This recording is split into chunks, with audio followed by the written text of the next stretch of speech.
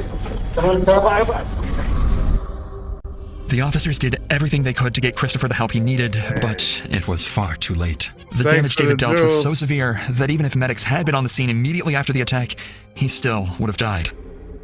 With the intensity of the situation now slowing, detectives had one question that had to be answered. What could have possibly led David to kill his best friend in such a brutal fashion? Something devastating must have happened, or so they thought. Because the more they talked to David, the more obvious it became that this murder was about as evil and ruthless as they could have ever imagined. I do kind of want to find out from you what's going on.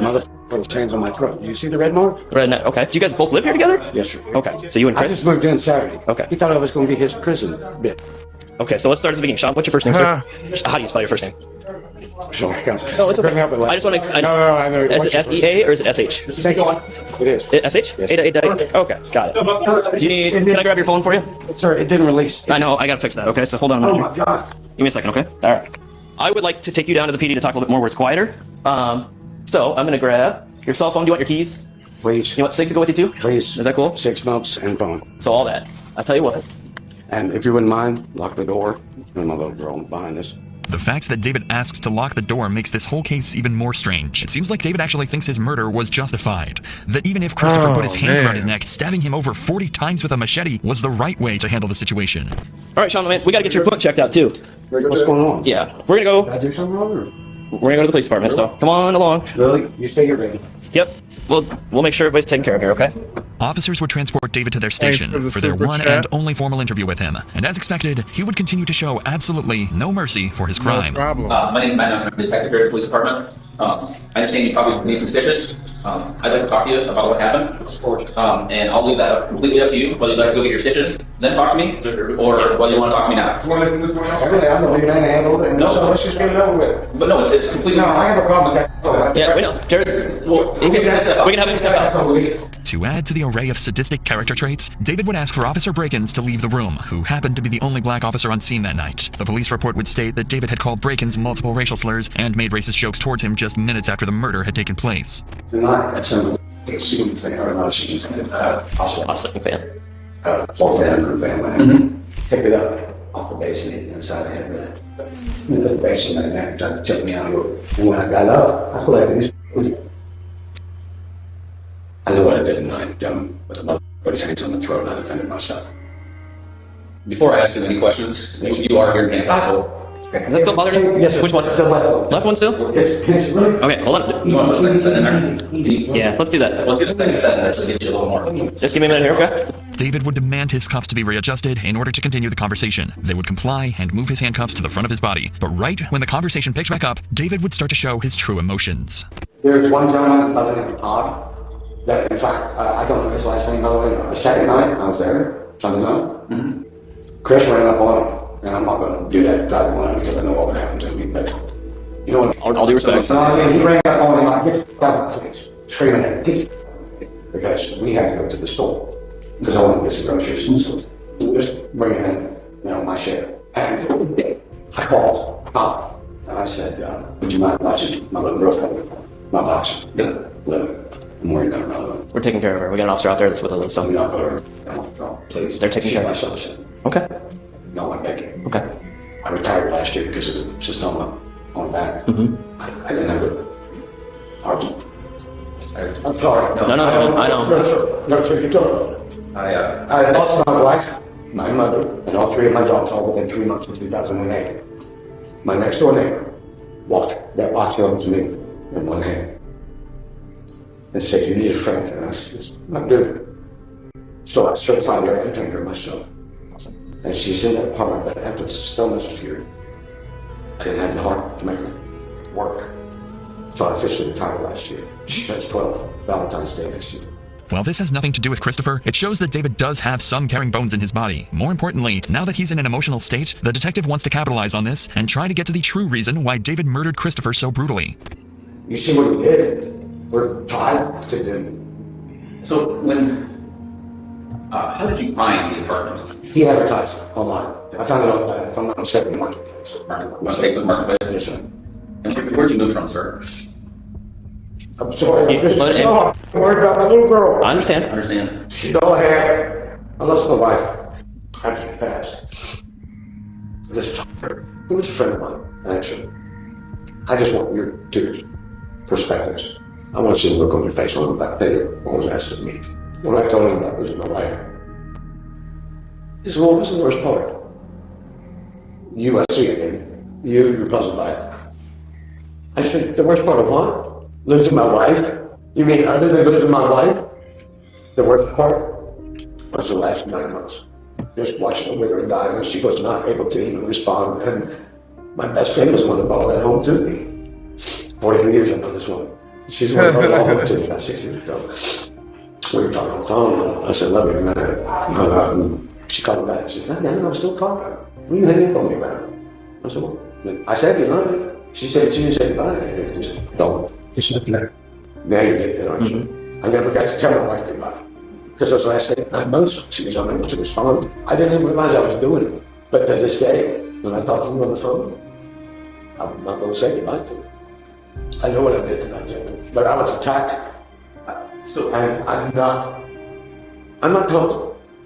It seems like David simply lost everything besides his dog. His wife, his mother, and his dog's passing. He felt like he had nothing left to lose. David used Christopher attacking him as fuel to take his anger out on the world. However, despite him willingly pouring his heart out to the detectives, he still feels the need to hold up on his self-defense claims. Fortunately, the detective has some tricks to try and whittle this claim down. He'd first start by getting a recollection of events that led to the murder.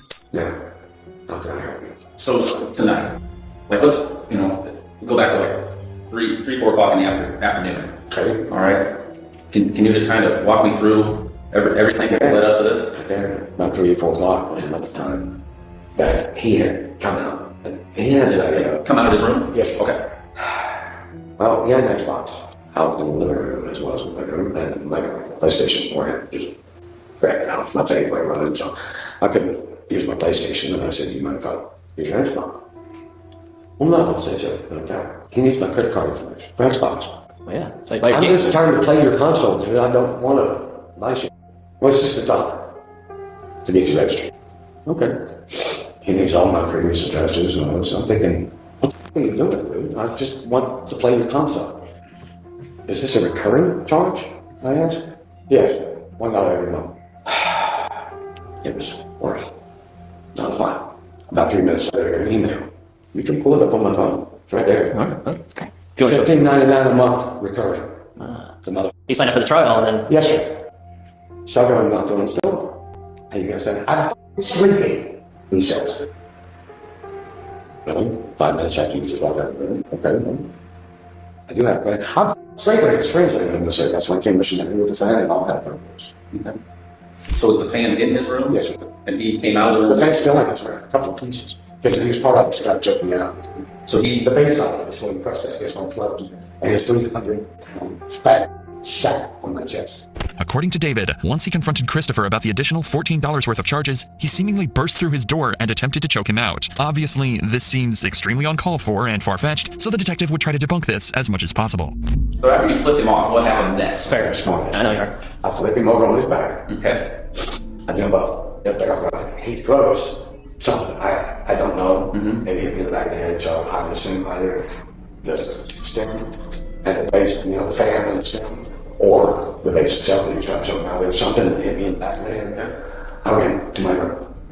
Because he had already been taken. I knew what I was going for.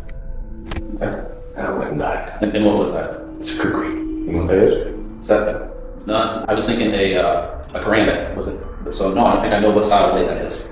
It's a short machete with a thick curved blade. Okay. Shit like a banana. You got that from your room? Yes, sir. And out of its sheath. Because I slept with it the last 3 nights. Because the first night he came in. This is David's first major slip-up. He clearly states that he managed to get to his room without Christopher attacking him, yet proceeded to grab his machete and approach him to attack. If he truly wanted to safely de-escalate the situation, he could have easily shut his door and called 911. David had no intentions of de-escalating, but rather to kill. And what he says next would prove this even further. And then did he come into your room, or did you go back out of your room? And No, I came back out of my room and met him in the hallway as he was heading to my room. I met him that way. Okay. That's why. You saw the blood. I saw the blood. There's blood from the hallway. So you guys kind of met in the middle between the rooms. And then I shoved him back in the bathroom and said, "You're going to die." That's what you thought of me on that floor. I'm already done from this tube in my head. I know they will, but I'm not going to let him put his hands on my throat and try to attack me. Not without a fight. So you shoved him into the bathroom, and you. I didn't shove him. I suppose he got that skull, and he fell in there because he was running away from me. Please, please, please. And I said, "I'm not your prisoner." This was the nail in the coffin for David. His efforts to claim self-defense were meaningless after what he just admitted. You want to keep talking prison? You want to keep talking prison? You want to try to pump me out or something? Is that your game? I'm not your prisoner. So, where was the first blow that you landed? Towards the end of the hallway, just as you come from my bedroom to the kitchen / thing. I was in the apartment, so not at his room door, but No, not at that door. Remember that hallway where I went down in my room? Yeah. Okay, where that hallway ends, at the beginning of the kitchen / living room area, those blood drops. Yeah, that's where all the blood was in there. And then where did that land on his body? Remember? The first one, I would call, it would be the right hand side, obviously. It's his right. His right hand side. And he was facing away from you when you said he was recruiting. He was looking right at And it was in your right hand or your left hand? The blade? The blade? Yeah. It was in my right hand. Okay. So if I had a blade in my right hand and it hit the right side of his face, His right. it was a cross. Yes, sir. Kind of like that? Yes, sir. Okay. All right. So one was here. Was there a second one? No, there was 3 or 4. 3 or 4? Were they all the same motion to the same side of the body, or after that first one? After that first one, I couldn't take it, to be honest with you. Okay. At any time, did you feel like you had a chance to separate and get away from him? I'm not sure I understand the question. I mean, Once he's done, down, or that when you out for the count kind of thing? or when you came out of your room and he saw you had the blade. Oh no, he was still trying to fight. Okay. And he didn't go down until my hands open on the phone. So they arrived. Because I called her. And I said, "Oh, I'm going to jail." And she said, "Oh, goddamn, I'm going to live. You tell me to bed in tussles. You stop until they're done." No. I just kept swinging. And he kept moving backwards? Okay. Look, I'm just telling you. I kept going until he was done. And you said you picked up part of the fan at some point? Because I was still somewhere close. It's all over the bedroom, bathroom. Yeah, gotcha. Everywhere. You saw it. I saw it, yeah. What'd you do with the blade? You want to answer that one? You know where? I know where it's at. I was sitting on the dining table. I left it. On the dining table? Yeah, on the table.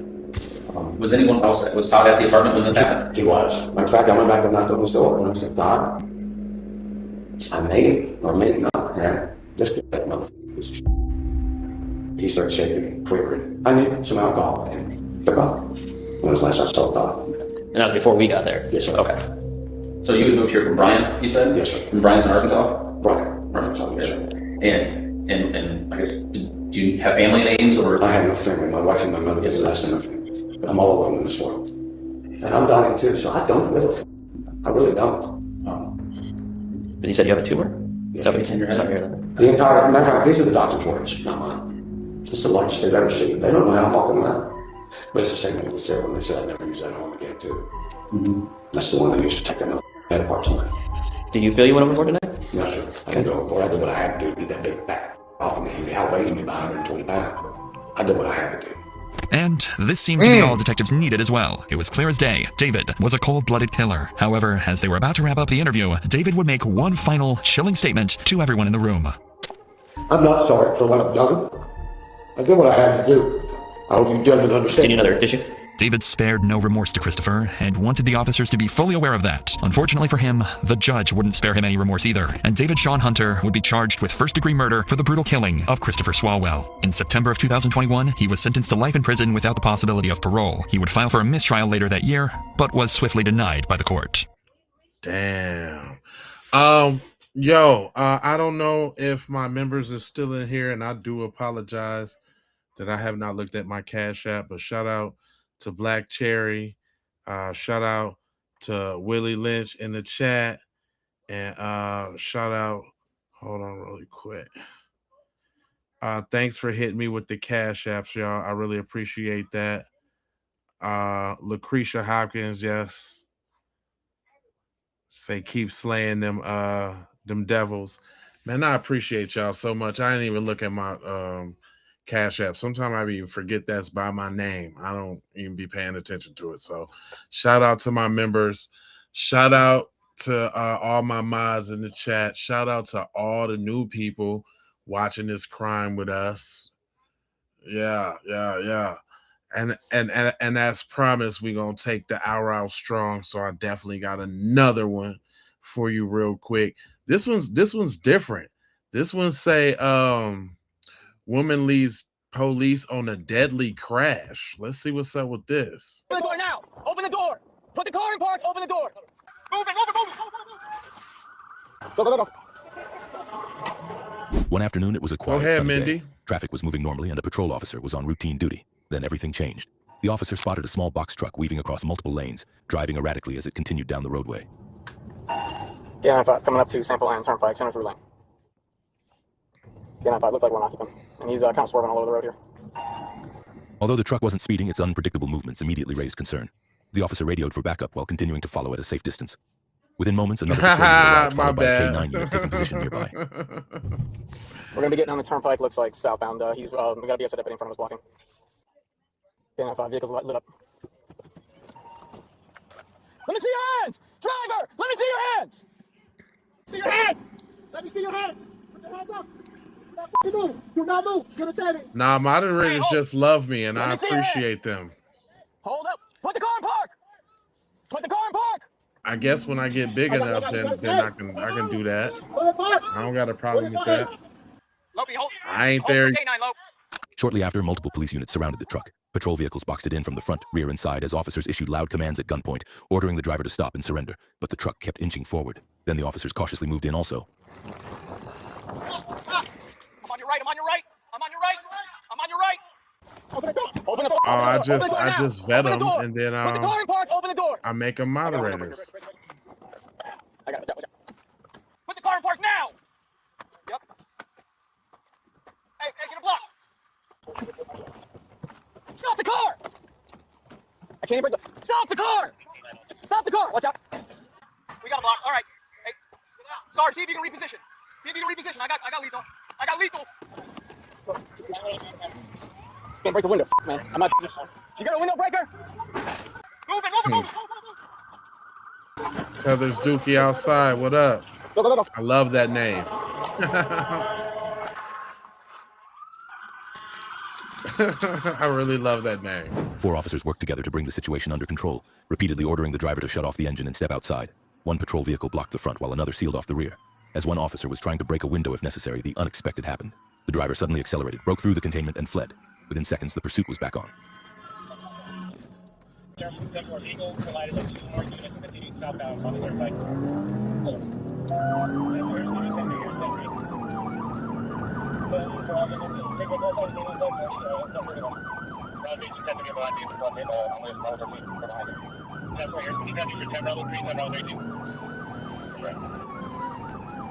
Number 4, I don't need all of my units out of the scene. Just you. K9 on the power. I have Bravo 13 with K9 and Bravo 3 with 94 1031 behind the vehicle southbound on the turnpike from Sample. Here's CB 10 for those 2 units. Bravo down to no unit. Bravo 3 is not here. Bravo 3, I'm southbound on the turnpike.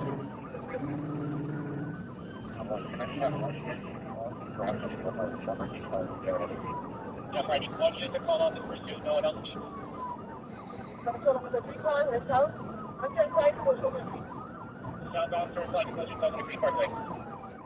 The afternoon traffic was heavy as sirens echoed across the highway. Patrol cars raced after the fleeing truck while dispatch coordinated additional units ahead. Officers were already preparing a strategy to bring the pursuit to a safe end.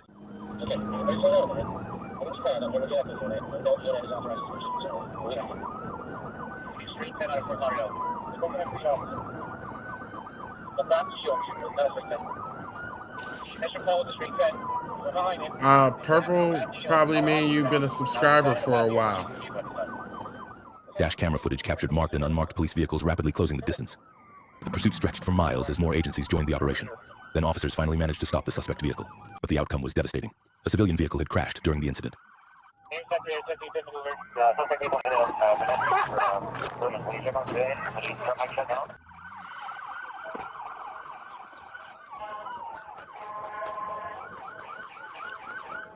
Or purple might mean I don't even have a window punch.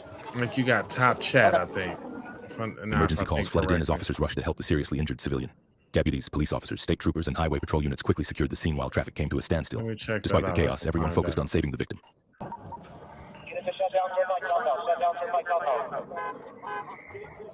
It's a single female. It's a female. Yeah, she's sitting in one. Get her out.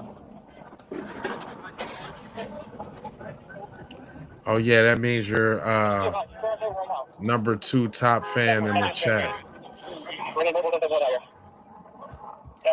Right behind Surviving the Truth. You got a lot of fuel running this way. Just be careful.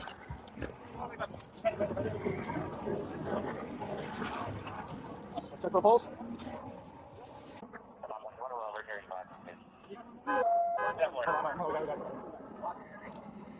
No first tonight. We tried to punch it already. It didn't work. You try it again.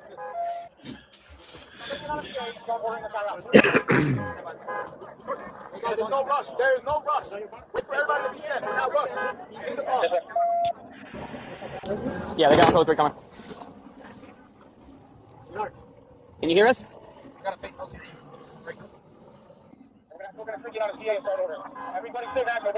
Appreciate you.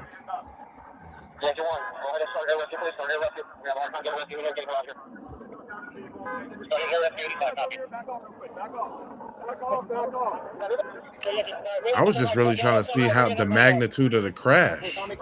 I really don't care, but I mean, I care about the victim, but I was trying to see the magnitude of the crash. Like, okay, all of this. Yeah, okay, all of this. Pump him up. Just his chest. Okay, yeah, all right, y'all. We can move to the next one. I need some actions. And I got one for us, too. Man kills detective after sneaking a gun into the interrogation room. Wow. That escalated quickly. Yeah.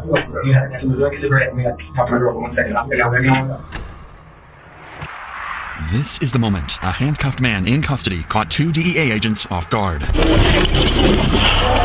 Was he our guy? That's our guy. Stupid mother. How the f*** did you do that?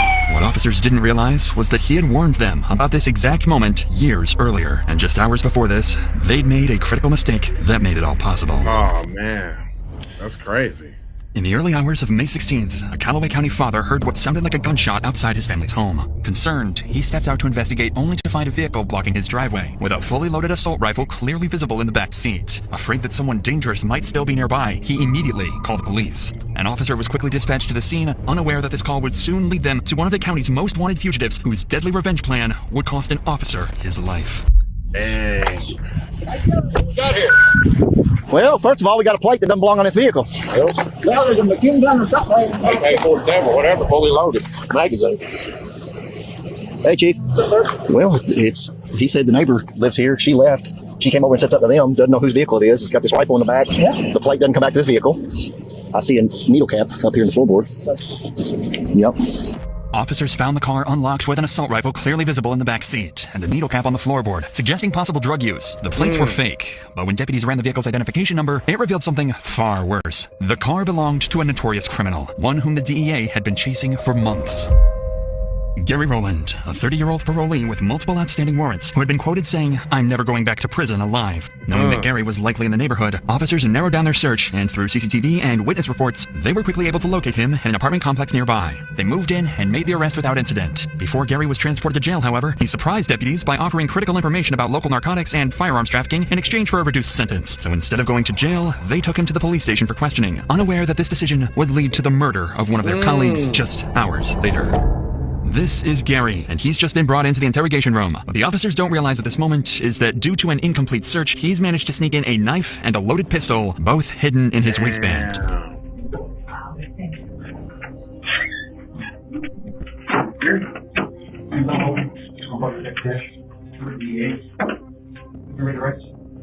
This is Jody Cash and his colleague, Donald Bowman, both members of a DEA task force. Worth knowing is that Detective Jody actually has history with Gary. Back in 2017, Jody managed to arrest him on drug and firearms charges, offenses that sent him to prison for years. What neither Cash nor Bowman knows is that Gary is armed, and one of them won't make it out alive. Yeah, I feel like you had to drink a cigarette and we had to talk to my girl for 1 second. I think I was going on. I don't know about your girl, but I can definitely help you with the greenhouse smoke, but I see around the cigarette. Naturally, officers wanted to hear everything Gary had to say, so they let him take a smoke break. But this would turn out to be a mistake. Gary is then escorted outside of the building for his cigarette break. When they return to the room, surveillance footage shows that Gary has pulled his right pant leg up to just below the knee, making the weapon much easier to reach. Then, Gary asks for one more favor, one that would cost a deputy his life. That'd be like your right hand. Keep your shows. If you're not going, you know, they can do much worse. You know, right now, your team, I call Lexington, they probably have that information. He's no stranger. You know, so really, we're looking at me. We're really going down here. We're just talking about it, man. I don't mind helping you out. You can't do this all day. Okay. When you reach you, one hand, one hand, I got that one coming for you then. So that's what I got you. Believing they're on the verge of obtaining crucial information, deputies Cash and Bowman grant Gary's request again. They follow him outside, but this time, they won't be coming back. Gary is standing in front of the building, with Deputy Bowman to the left and Deputy Jody Cash to the right. A colleague can be seen arriving for his shift, walking into the building, completely unaware of the tragedy that was just seconds away. And as soon as he makes it inside,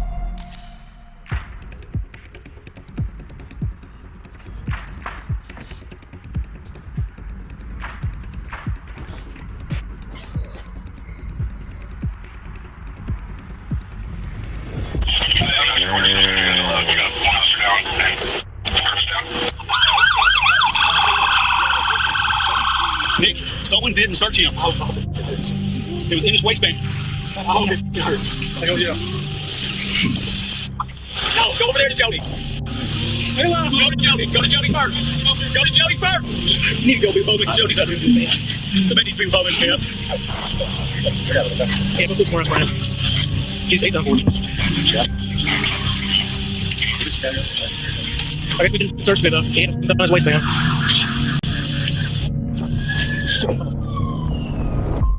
44-year-old Jody Cash was transported to the hospital in critical condition, but tragically, he succumbed to his wounds shortly after and was pronounced dead. He had served in law enforcement for 22 years and has spent the last 2 on a special DEA task force. In the following weeks, an investigation was launched to determine how a convicted felon managed to smuggle a gun into the sheriff's office and kill a police officer. Based on the evidence gathered, investigators concluded that that day, no one searched Gary thoroughly enough. In response, Deputy Jody Cash's wife, Karen Cash, and Deputy Donald Bowman filed a lawsuit against law enforcement. The suit sought wrongful death damages for Cash's estate and emotional trauma compensation for Bowman, who developed PTSD and could no longer work in law enforcement. A settlement was reached in September 2023. As for Gary Rowland, he was shot 12 times and eventually died at the scene of the shootout. When his gun was recovered, investigators found a jammed casing, meaning that Gary's weapon malfunctioned, a lucky break that prevented any more officers from losing their lives.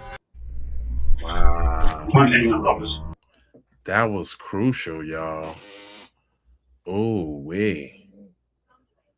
Dang. Good morning, Nia. What's up? We still up watching crime. I got another one, y'all. Ooh, wait. This one's crazy. It's short but sweet though. This one is how to get banned from every airport. It's short and sweet. On May 15th, 2025, a routine deplaning at Orlando Airport suddenly turned violent. Two intoxicated sisters, Maura Flores and Kiara Lyons, shoved a gate agent on the jet bridge, quickly escalating the situation.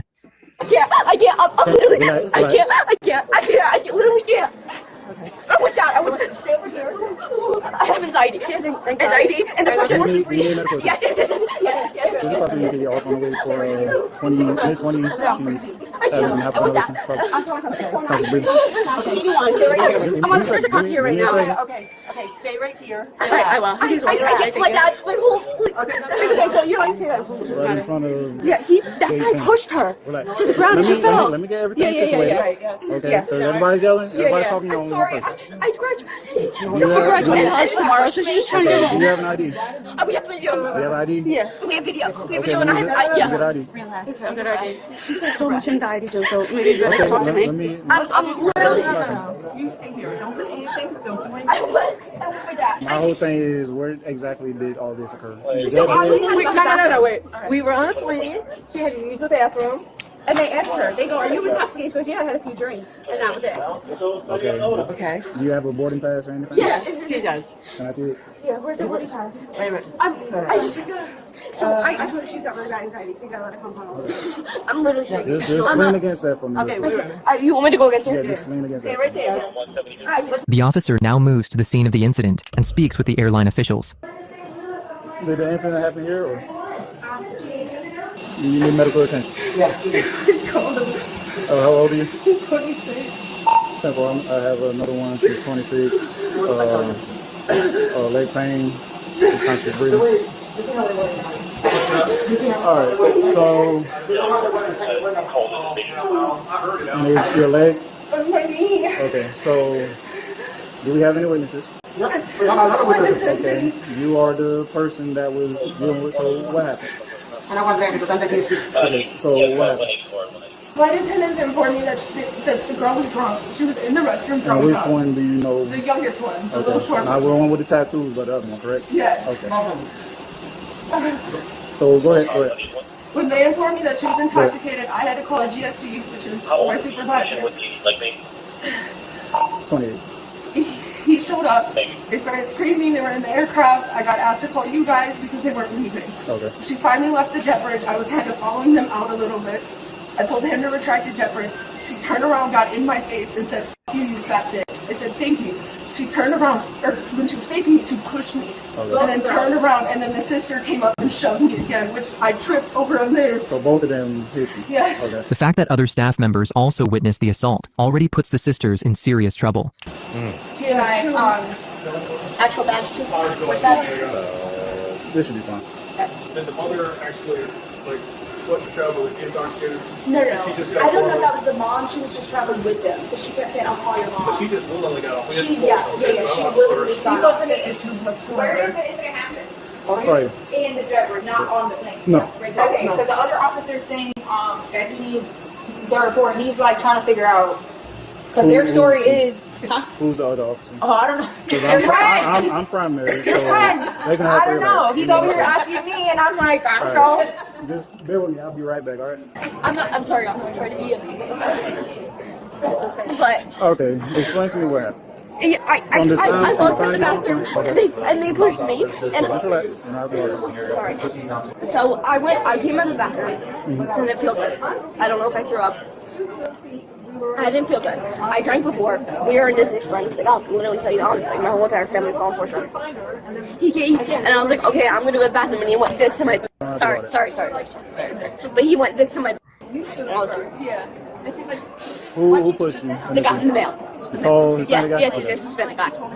Was it the flight attendant? Yes, And I'm sorry, I didn't mean to push you. I didn't know how to get it across. At any point on the jet bridge, did you put hands on the girl? No, sorry. Okay, so how did she manage to fall? What? How did she manage to fall? Me? No, the flight attendant. The lady. flight attendant, how did she fall? I don't Yes. remember her falling. Sorry. Just bear with me. Okay. Alright, you're being detained right now. I'm detained. Why am I detained? I'll let you know in a second. Why am I detained? Nikki, out on. Why am I detained? Okay.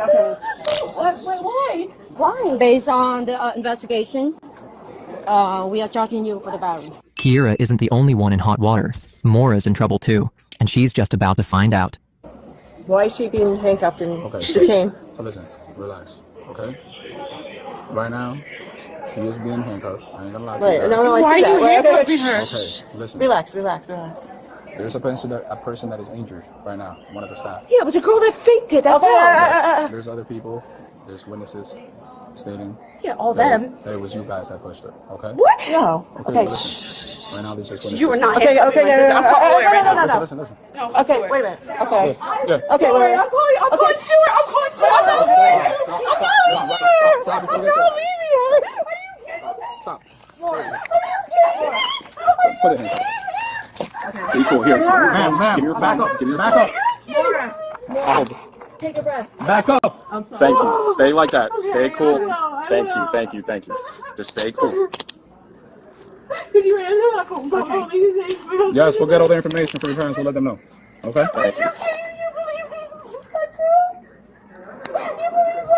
Okay. Laura, take a breath. Stand up. Hey, stop. Laura, You were doing good. I need more. All right, let's go. I need more. Let's go. This is so fucking bad. Can you please take my drugs off? I just in the car. No. You can't do that. I'm sorry. I'm not a criminal. I understand that. I'm not a criminal.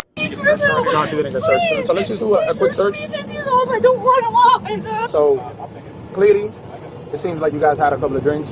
Okay, that's normal. Whatever, they were trying to get you guys out of the airplane. Whatever, a disturbance happened.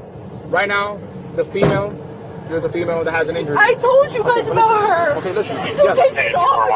Okay, listen. Take these off of me.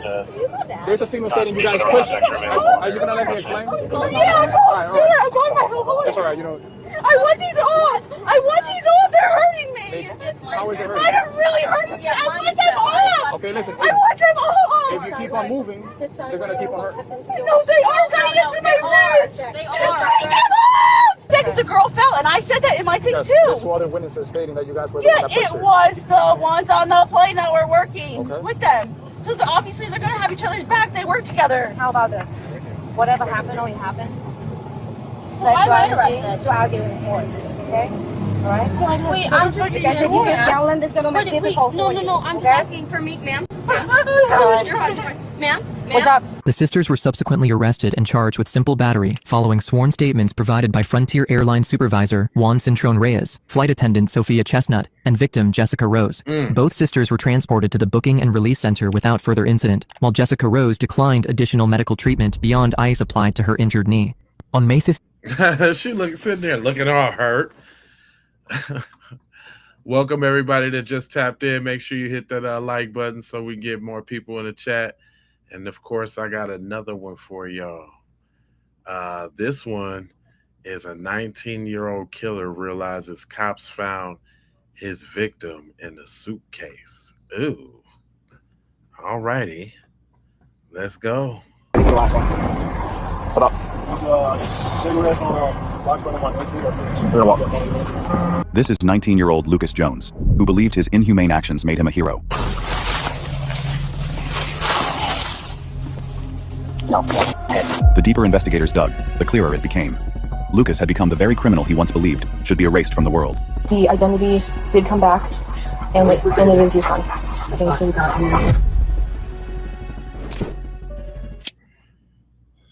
On the 21st of March, 2026, officers in Brevard County, Florida, began looking into a missing person report. 28-year-old Coley Lee Daniel had left his home in Indialantic the previous afternoon and disappeared.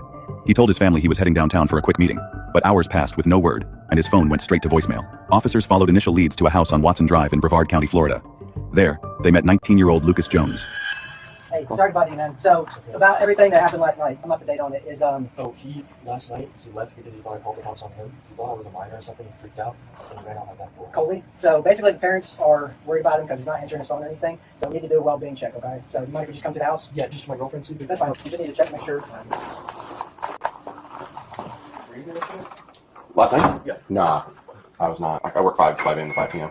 And I work Mountain Beach. You guys had something go down yesterday? You can go down. You guys have a problem? No problem. It's just these parents were annoying the fuck. They wouldn't leave when I asked them to like 7 times, and they're like 50 or 60. So. Whose parents? Your parents? Coley's. Okay. Coley's a roommate of yours? No, I buy weed sometimes. Okay. And Yeah. has problems like that with his parents. Yeah. And then I found out he's a registered. That's why they were freaking out. Oh, really? That's what his dad told me. Huh. Yeah, all that stuff is public record, so I mean, if you want to just Google him, you can probably Google it, and if you find it out and you don't want to associate with him anymore. I'm not talking to him again. Okay. I haven't heard from him since he went out the back. So Okay. if there's anything else I can do. Okay, yeah, I definitely hear you, man. If you need anything, man, if he comes back, just give them a call, you know, and go from there. He's just checking real quick. Where do you work at? I work for a contractor. Nice, man. So I'm trying to lay flooring. I Okay. like tile, but you know. Well, man, I tell you what, that's good route to go, man. Good skills in that, and I want to pick up the trade. you stay busy. Yeah, I tell you right now with the trades. He's not going to touch my mom's camera and stuff. I don't think he's gonna touch your mom's cameras. Yeah, I don't have any reason to believe. He's just making Very, sure. very picky. Lucas was calm, relaxed, and cooperative. He admitted he knew Coley, but claimed Coley had panicked and run out the back door after wrongly suspecting someone had called the police on him. Lucas casually brought up that Coley was a registered offender, suggesting officers check public records. I appreciate it, man. So we'll get out of here. So You're not in my hair. I just want to get this resolved. Yeah, So. you're good, man. No, it's no crime, no nothing. Just it's a well-being check, just to make sure. Okay, so you're good. You have a nice day. Okay. You guys take care. All right, buddy. Hey, have a good day. Officers walked away with nothing more than a dead end. What they didn't know was that Coley's family had already tracked his phone directly to that house, and his watch stopped transmitting right around the time he arrived. Good, how you doing? So I got back here, you see what that bird is? Let me go back and show you. There was a suitcase off to the left, and it's got some type of remains in it. You opened it up? Nope. Okay. I back away and just called you guys. First I pulled out your card, and I was trying to call you, and I just went ahead and called my emergency number. Gotcha. I didn't want to touch nothing. I was just making sure nobody else was going to come back here. Now we're just trying to figure out who's been building certain hideouts around here. Yeah, there's hidden hideouts in areas around. And you know what? We do feel bad. It sucks. I mean, you know, people. Yeah, a lot of people come out here mudding. That might just be because I mean, it looks like it's just mud on there, but they'll come out here mudding. They'll come out off road and so. See where the cavity is right here? If you walk, Yeah. this is where I walk. I walk over here. Okay. Yeah, it looks like there's something in there. All right, I'm gonna give my sergeant a call. Guy out here was driving out and he was gonna go fishing. Saw a vulture kind of in the area. Walked over to where it was at. There's a black suitcase. Smells a little decompy and it's kind of in brush. I can't really see. I don't want to touch anything, but I can kind of see what looks like flesh on there. So figured get you out here, get a look before anything proceeds further. Yeah, it's a black suitcase, kind of like a duffel like kind of suitcase, duffel rolly one. Those ones that are like cloth but have all the pockets, zippers and stuff.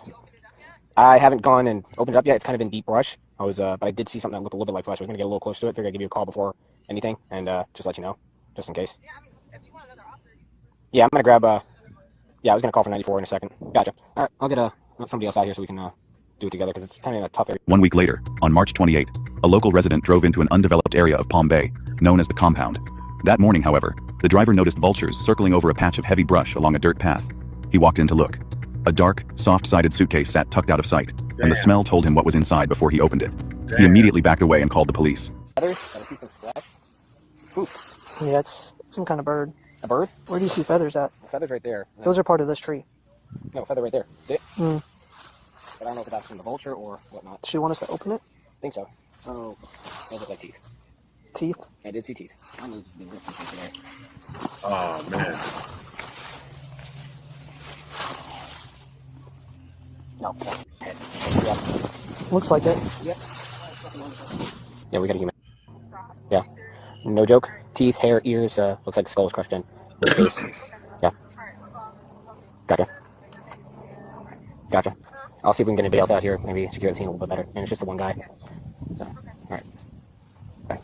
Snitching. Alright, you wanna grab his 43? I'm gonna just call for additional.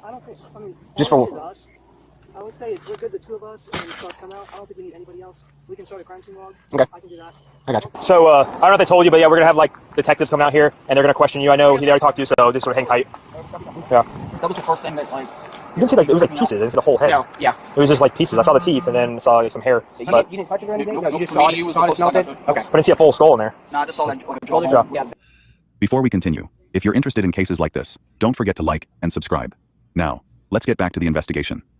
When investigators arrived, they navigated the dense brush to inspect the bag. Inside, they discovered human remains, including dental features and physical evidence that confirmed a homicide. The compound was instantly sealed off as a major crime scene. So we did not leave. We executed that. I did make an arrest based on some information and actual facts that I did discover. But since that's As a result of that charge? correct. Yep, that's correct. Now, what I cannot tell you is I cannot confirm that it is your son. I cannot give you that closure, that information. But what I can tell you is that there is an autopsy being conducted as we speak. Okay, and The medical examiner has his body now, or the body that was located in the compound, correct. And when was it found? Saturday Morning? Yes, and then in the afternoon so it was, to give you kind of a time frame, about 10:30 10:30 in the morning is when we received, about 10:30 is when we received a phone call from somebody who said that they noticed something a little suspicious. When they received that call, we ended up going out there and locating some things. So I wanted to just kind of give you that initial information. I, of course, have some more questions, and I wanted to open up the floor for any questions that you have. I'm sure you have so many. Well, we wanted to know when, because what you're asking about time. As forensic technicians processed the scene, investigators headed back to speak with Coley's family. They had to deliver the painful reality. The missing person search was over, and a homicide investigation had begun. Investigators already had strong physical evidence pointing directly to Lucas. Inside one of the containers, technicians found an Amazon package addressed to his name and home. Next to the remains, they recovered a knife that would prove vital to the physical evidence in the case. How did police target Lucas so quickly? It came down to smart thinking by Coley's family on the night he disappeared. When he came home from work that day, he had gone to see Al. Al works at Mr. 01, which is in the bottom of the Highline building in downtown Wilmington, Italian. So if Coley can, he usually gets off about 3. Al will go in early and they'll chat from 3 to 4. And then Coley comes home and I saw him as he was coming around the corner, and he said, Joseph, thanks for the like, jewels. somebody reached out and wanted him to go see him in downtown Belleville. But he just left, so if it had happened earlier, he might have. But it turns out that person was Lucas. And, how do you know that? Well, because that's where he ended up going. I guess for sure I can't say that. He left here about 5:20, 5:25, and that's what he had told us, that he was going downtown to meet somebody, and it would be an hour, hour and a half, and he'd be home. And that's why when they got that would have put him home around 7, hour and a half. And then after 30 minutes late, we haven't heard from him. It's so unlike him, so she texted him. He came home, he took a shower, and we watched an episode. It was about 8:30 or 9 when we really started to panic. Andrew and Al. His friends are pinging him, and they're not getting any response. And they're pinging us and saying, "Where's Coley? What's wrong with him?" So, my card. On the back is the case number, and I just put today's date. Did he have a ring that you put on your finger that would track your same thing like body? When Coley failed to return home for dinner, his parents ran a location search on his phone account. It placed him at Lucas's house at 5:20 p.m. On March 20, a single data point that gave investigators everything they needed for a warrant. So I wanted to be the first to tell you the identity did come back, and it is your son. Okay, so he's no longer missing. He is deceased. Okay. Damn. Yeah, it's horrible. It is beyond. What I can tell you is we are currently executing a second search warrant at the residence of Lucas Jones, and we are taking him into custody. On the night of March 28, investigators executed a search warrant at Lucas's house on Watson Drive. Mr. Lake. What they discovered inside completely shattered Lucas's earlier story about the back door. Blood evidence spread across multiple areas of the home, including the hallway, living room, kitchen, and garage. Someone had made extensive attempts to clean the surfaces using household chemicals, but hidden traces remained. In the garage, they found a knife, matching the one recovered at the compound. Even more chilling was a hidden wooden box found during the search. Inside, investigators uncovered a microscope slide containing a preserved sample of blood. They also found a folder holding printed profiles and registry records for 3 local registered offenders, with Coley's information among them. That same night, Lucas was taken into custody. However, because formal murder charges required further forensic confirmation, Lucas posted a $7,500 bond and walked out of custody the following day. While Lucas was briefly out on bond, investigators continued gathering evidence and interviewing those close to him. The break came when they questioned his girlfriend. She told them what had actually happened that day. Lucas lured Coley to the home through an online dating app. Once Coley was inside, Lucas attacked him from behind with a baseball bat. He then dismembered the body before packing the remains into suitcases and storage totes. According to her statement, Lucas forced her to help transport the containers to the compound. He warned her to stay quiet and made clear she could be next if she didn't. He coached her on what to tell the police and told her that if he was ever caught, he would simply claim insanity. He had targeted Coley specifically for one reason: his status under registry. Digital forensics backed up every word. Investigators recovered messages showing Lucas actively searching dating platforms for people whose names matched the registry list in his printed folder. I hope you don't have a vehicle behind me. No, you can the last one. What up? We're gonna walk. Because he was PDF 5. You want it to? You want it on? All right. On the 1st of April, 2026, police rearrested Lucas Jones. This time, there was no bond. All right. So the reason that we're basically talking to you is your name was on a list. Okay, yeah, I know I'm on a list, a specific list, yeah. Right. So an individual that was murdered, he was also an offender. The person that murdered him or suspected to have murdered him had printed off a list of probably the same people that broke my window. So, help me understand what you mean. I said it's probably the same thing. There's a group around here, a vigilante group that has a list like you're talking about. At least that's that's what they talk about in a group that we go to and stuff. So yeah, scuttlebutt is, and that happened like about 6 months ago, right after my picture got circulated again because it gets postcarded every once in a while. And so congratulations. Anyway, other than that, no, I don't know anything about it. Swear to God. Okay, well, first of all, I'm sorry about that. Yeah. And second, this group that you go to, where at? Palm Bay. So you go to like an AA group, and it's for sex. Yes. Okay. So when is the last time that you went there? We were there 3 days ago. Was Saturday. So you go regularly? Every Saturday. Okay. How do you know to get there? I drive there. I mean, I would ride a bike. Okay. The reason I've been doing this for a year. Exact same thing. I don't go anywhere. I don't do anything. Michael, if there is a tell me how I can help. That's the thing. Just spit it out. Well, I'm asking. Okay. So if there's a vigilante group, I want to make sure that nobody else. I get that. I don't know anything else. Well, what you provided me was pretty helpful. Okay, if that helps, I'm glad. Yeah, it does. Because really, I don't know anything else about it. Other than that, I heard that in my window. Because of the folder found in his house, investigators had one more job. They visited every other person on that list to warn them and to confirm no one else had been involved. Do you know who this is? No, there wasn't an alert on my phone this morning, but that was it. Yeah, for the missing person. No. Okay. So basically, we're just checking on some individuals that are obviously registered offenders. Oh, I see. But there was one of the pictures that she showed you. That person was murdered. Really? Yes, really. And at this stage in life, I don't have that many years left, so it doesn't interest me, and I hope you get them. well, we do have him, but we just wanted to make sure that nobody else is following in his footsteps and trying to take the suspect that we have in custody. We just want to make sure that somebody else isn't trying to pick up where he left off. Oh, man.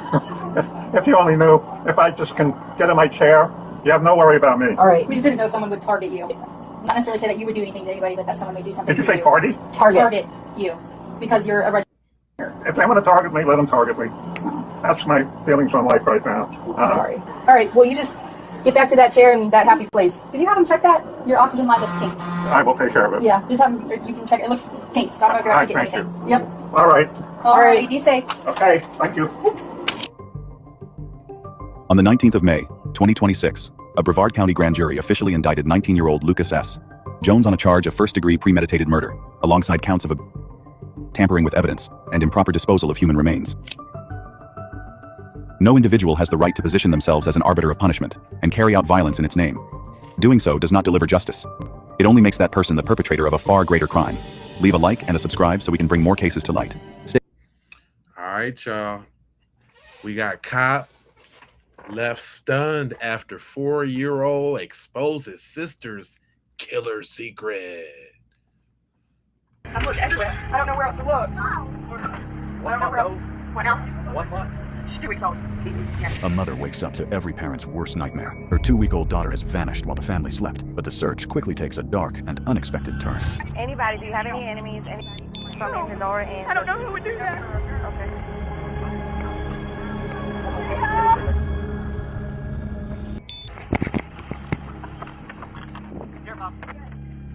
Okay, I fell asleep right here. My husband fell asleep. Well, he's not asleep. My baby father. My husband fell asleep right there. My child, my 2-year-old was back here to top the bed. My baby was asleep in her sleeper. Last time I woke up to her was around 5. Her pappy's on the floor. Her and her blanket's gone. I looked everywhere. My 2-year-old came and said she's gone. And I was just right there. Right here? Yes. I looked all in his clothes. I don't know where else to look. And who would have possibly come and got her? No one. I called my grandparents. I called my dad. I called anybody that would came and got her. He went around the park to look for her. There's my cousin. 1 month old. What else? 1 month. She's 2 weeks old. 2 weeks. Yes. I don't know where else to look. Couldn't have got up and walked away. Where else to look? How about the child's father's out looking for the child? Yes. And is he walking or in a car? He's walking. Okay. Should I start in here? Look, you know what you want to, but a 2-week-old child not going to walk away. Well, that's what else she does. But she does pick her up and tow her places. That's Who? my 2-year-old. Who does? My 2-year-old. That's why. Baby sister, where's baby sister? Oh my God. Let's just look. Just look. Let me watch her. I ran there. Just start looking.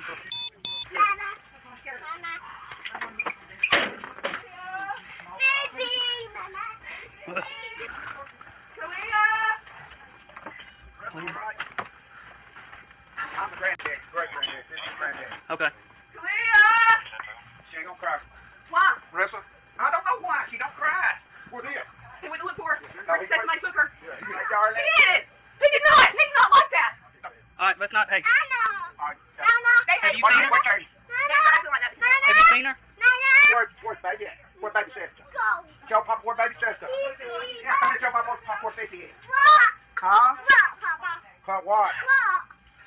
go. Somebody get baby sister. Yeah, come and talk to Papa. We're going down in a minute. Take my stuff down. Oh, that's messed up.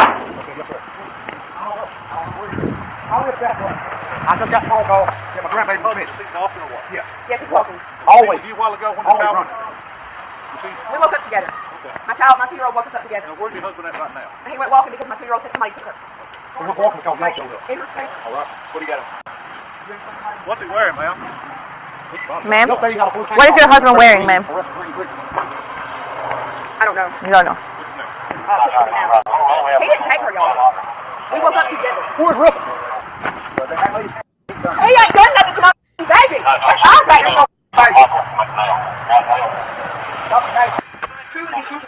What was your husband actually here? Did you actually see him leave? Yes. To go look for the baby? Y'all got the wrong idea. No, we're trying to clarify. We're trying to clarify. My 2-year-old woke us up together. When he went, I sent him back there to check on her while I was loving on her because she was freaking out. I didn't understand why she was freaking out. She was standing right here, crying. I was laying right here. My husband was asleep right there. Okay. What time did y'all go to bed? I mean, we fell asleep the last time we got up with her around 5-something. 5 this morning? We didn't even mean to fall asleep. Yeah. Okay, and she was in that crib back there? Yes. With that little bed? Yes. With your 2-year-old? Yes, sir. At 5 this morning? Yes, sir. As relatives arrive, emotions quickly boil over. I just got a phone call. My grandbaby was missing. Yeah. Yes, he was. Always. A while ago when you found him. We woke up together. My 2-year-old woke us up together. Where's your husband at right now? He went walking because my 2-year-old said somebody took her. We're not walking because y'all showed up. All right. What do you got? What's he wearing, ma'am? Ma'am? What is your husband wearing, ma'am? I don't know. Family members begin pointing fingers at the baby's father. Did she say anything about the sister? He's a dead guy. And I believe it too. I believe that stuff too. Oh, God. Y'all get him over here and question him. He ain't nothing but a psycho kid. He is crazy. I mean, he's a lunatic. He just got out of prison. He's been in jail all his life. His stepmama's done told me he's done injured one baby. What? Yeah.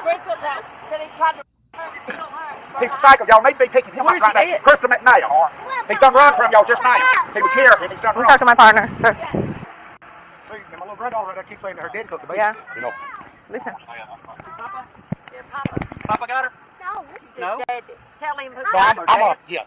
Where's Daddy? Tell him who took this baby sister. Mama took her? What is it? She told me Papa and Nana. No, he's not. He's on the way back here and it has nothing to do with about my baby. The baby she keeps telling me that he's gone away with the baby. She said no. She said Nana Papa. Ma'am? Me too. Ma'am? I'm sorry, I'm freaking out. They're talking about it's him. That's okay. The search intensifies as officers follow every lead they can find. Want to see if she got any pictures of that baby? Ma'am? Did anyone took any pictures of the baby? Do you have a picture or? I let my phone everything. Okay. You can scroll up and down. Yes, sir. Hello? Yeah, we got to find her. Sure. Okay. Yeah. Oh my God. Y'all please find my baby. We'll try, man. We're walking on it, man. Melissa came to help me look for her. Y'all both got up, went and looked, and discovered at the same time? I was loving on my 2-year-old because she was freaked out, and I didn't understand why. Then she started talking about baby Sissy, and I sent him back there to check on her. We woke up together. I sent him back up there to check on her, and he's like, she's not here. She's not in here. When she calls me, I will say that screaming in the background trying to find the baby. I'll say that on his behalf. Was she crying or anything for her? I haven't heard her. No. Any kind of medical issues you having? No. She's like, ooh, she's teeny tiny. She's the size of a baby doll. She's 5 pounds. 5 pounds? She just went to the doctor yesterday. Witness statements, social media tips, and conflicting accounts from those closest to the child only deepen the mystery surrounding her disappearance. I'm out with Mr. Timothy Bell. He's showing me some Facebook posts that his cousin tagged. His cousin's name is Miss Brandy Nicole Kroom. She was on Facebook, and she seen some messages between a Miss Terry Reynolds and a Mr. Eric Banks. The messages read from Terry: on Cindy Green, this is right up the road from us, so sad. Eric Banks replied, he did it. I know who saw him. Terry Reynolds replied, I wouldn't be surprised. Eric, God knows. Eric Banks replied she called me that morning. Terry Reynolds replied that sweet precious baby is better off with Jesus. Eric Banks replied, yep, believe me, he did it. Terry Reynolds replied, I believe you. Then Miss Brandon Nicole's groom sent a message to Eric saying, Eric Banks, if you know something, please call 911. My baby cousin should have not gone through this. Brandon Nicole's groom said, please read this. Eric Banks replied again, somebody told me they saw him at 5 o'clock. And then they logged off. Great. Have y'all been over here all morning? All morning. Have y'all happened to be on your porch within the last probably 30 to 45 minutes? Pretty much, yeah. Pretty much. Have you seen that male that we're talking to right now ever come this way? Yeah. You did? Did he have anything with him? No, I have never seen. I mean, he could have had his pocket or something. But he wasn't holding a baby, wasn't doing anything like that? He didn't have nothing? I didn't. Okay. What, baby missing? Well, we're looking, yeah, at this point we don't know where the baby is, and we're just trying to... Where's the wife? She's over there. We're looking for a 2-week-old, the newborn. The 2-week-old newborn's missing at this point. Nope. Now, he does. In the past. He don't know. Right. Yeah. But there was somebody over this morning, but I can't tell you who it was. That's not my porch all day. He'll walk in between these two trailers right here. And he'll walk back up in there. And he'll walk back up in there. Like he's hiding those. Okay. But did y'all see anybody else happen to be over near that trailer? yeah, I did, but I really couldn't tell you because that was like hours ago. It was hours ago? Hours ago. The door's been open for like all morning. Because like Okay. So the door's been open all morning. It's been open for at least a couple hours. Because I sit out here and I play my game just to get away from the kids and animals and stuff. And it's like the door's been open for a while, but like I couldn't tell you. I sit up there and I just see the shadow. I wasn't like so you couldn't definitely say it wasn't him that you saw. I can't because I'm like this, and if you glance up and you look, you know, you're just not. I don't try to be nosy in these people's lives. I just help look. No, not at this point. What we're trying to do is get a canine over here to help search for it. So if we can get a canine over here to run a track, we don't want anybody else going. Go back over here behind this trailer, behind this everything right here. Yes. Back up in there, but I haven't seen anybody walk this way. Okay. At all. At all. Now, when the figure that you saw earlier, they went from like out the trailer and back in. They just came out and then went right back in. Like they were out there on like see how she's on the porch. Yeah. That's what they did. They came out on the porch and went back in. Okay. But there hasn't been a car there for. I haven't actually seen. They've got a PT Cruiser, and I haven't seen a PT Cruiser there in a couple days. Okay, it's over there. I mean, it could have been repoed. I don't know. They usually park it right there. Yeah, they have somebody that comes from the top of the hills. Like, okay. No, I'm just letting y'all talk to me, okay? But y'all did see a figure come out, but then go back in. Y'all never saw him actually walk this way. No, no. I mean, like they walk out. What, baby? All right. Well, thank y'all. If I have any more questions, we may be following back up over here, okay? That's fine. All right. Thank you. If I'm going to do searches, let us know. We will. I appreciate it. Thank you.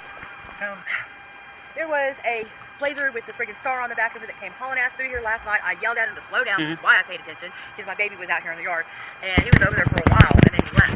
Over at that house? Over at that house last night. We're talking like 11 o'clock last night. Well, no, it wasn't. It had to have been about 8:30, 9 o'clock. They stayed for a couple hours, and then they left. So, like, but other than that, I haven't seen a car over there all morning, but okay. If it was last night. No, it happened sometime this morning, I think. What, you woke up and the baby was gone? So look, I'm going to tell you, I sleep with my doors unlocked 24/7. Right. Okay. Okay? The only time I lock my door is when I'm leaving and I'm not here. Right. My back door is unlocked 24/7. Okay. I'm just telling you. I don't have issues like that. Yeah. So.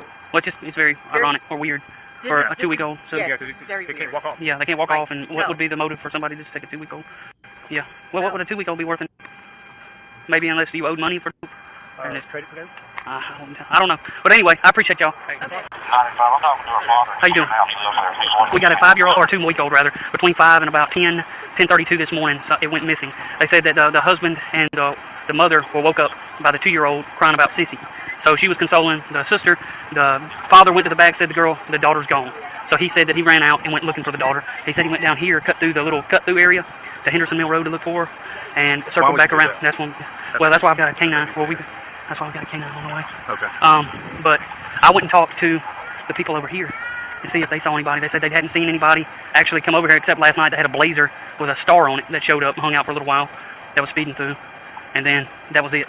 They said at some point last night somebody came out on the porch, walked down and walked back in, but never walked anywhere else, and that door was essentially opened up all night.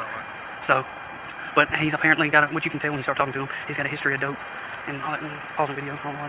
Before long, detectives began focusing their attention on the people who were with the baby during her final known hours. Circle around. I made a circle. I know my 2-year-old. Where you can make an order out of the trailer. I mean, I looked at the whole. I left here. My baby's mama can tell you. I left here by myself a while ago. I ain't been gone like 15 minutes, maybe. The child was here. I said the last 2 days. Somebody else? Yes, sir. Not we all. No, sir. They can't. They brought her and my 2-year-old. I have 21. 2 or 3 if you know that. I didn't take that child. I get to ask my baby's mom. We woke up. I'm asking you. I need somebody to vouch for me because I ain't got nobody. You know what I mean? Seems like everybody else has got somebody. You need somebody? I mean, the first thing that I heard this morning when she called her papa and told her papa about it was, where's that boy at? Where's that boy at? I'm always the first one to get blamed for everything. That's my kid. That's my child. You know what I'm saying? Well, the child. I'm more worried about that baby than everybody except her.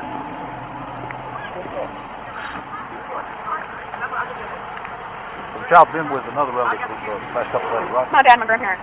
Been with them Yeah, they came until and last took her night. out from her cousin. But then I called the police to my friend's house where we went, and Officer Bartlett said instead of involving defects, to let my 2-year-old. What address was that? Do you know? 1873 Woodlawn, maybe. I think that's the right digit. I'm not sure. 1837. I think. I'm not sure. It's Woodlawn Road. 1837? It's Woodlawn Road. Oh, I just want to get the address. And then Officer Bartlett told us instead of involving defects to let my 2-year-old go to my dad's house for a couple days and just to let it all blow over. When did this happen? Tuesday. Hey. Was the door locked? Was the doors locked, or was the door unlocked? The back door was unlocked. Because when I went out of it to look around, I went around the whole trailer. The back door was unlocked. So somebody could have just come in and got her. The only reason why I went looking was because when she asked her, "Where's baby Sissy? Where's baby Sissy?" She said, "Gone." Andrew, and I thanks said, for the jewels. She said, "Did somebody take her?" She said, "Did somebody take her?" And she said, "Yeah." And I said, "Well, who?" And she said, "Papa." Papa Nana. That's all she would say was Papa. All I heard was Papa. She probably said that because of the other day. I know, but she's 2, so you can't. So you can't. And we take everywhere in the house? We take We're there in this house. We'll take you upside down. I mean, everything. Everything. We're looking for a needle. That's what I said. Under beds, under mattresses. Under couches, in stoves. In clothes, in totes, in the bathtub, in her baby bathtub, in cabinets. Where's the last time she was at when? In her sleeper. Where's that at? Daddy put it back there. Where was it at? In our room. In front of the air conditioner back there, in front of the toddler's bed. I fed her at like, I don't know if it was 3:30, maybe 4 o'clock. I fed her a bottle. As the evidence mounts, officers locate the baby's father and move in to take him into custody. But the heartbreaking truth about what happened to the newborn is only beginning to emerge. Hey, how you doing? I'm Deputy Jeffrey County Sheriff's Office. Chris McNabb here. He's much better. That's my grandson. That's your grandson? Okay. We were just looking for him in reference to what happened yesterday. What's he doing? Well, he hasn't done anything. We just wanted to check on him and make sure everything was okay. You want to come in? Yeah, sure. I haven't seen Chris in a long time. Just hold what you got and move in. Just hold what you got. You mind looking around real quick? Come on in. Hush, Ginger. How are you? I've been sick. All right. Listen, don't say nothing right now, okay? Just keep your mouth shut. Come on, stand up. Come on, over here. Come on. Right, you can cancel everybody. We're still on 20. We're 1095.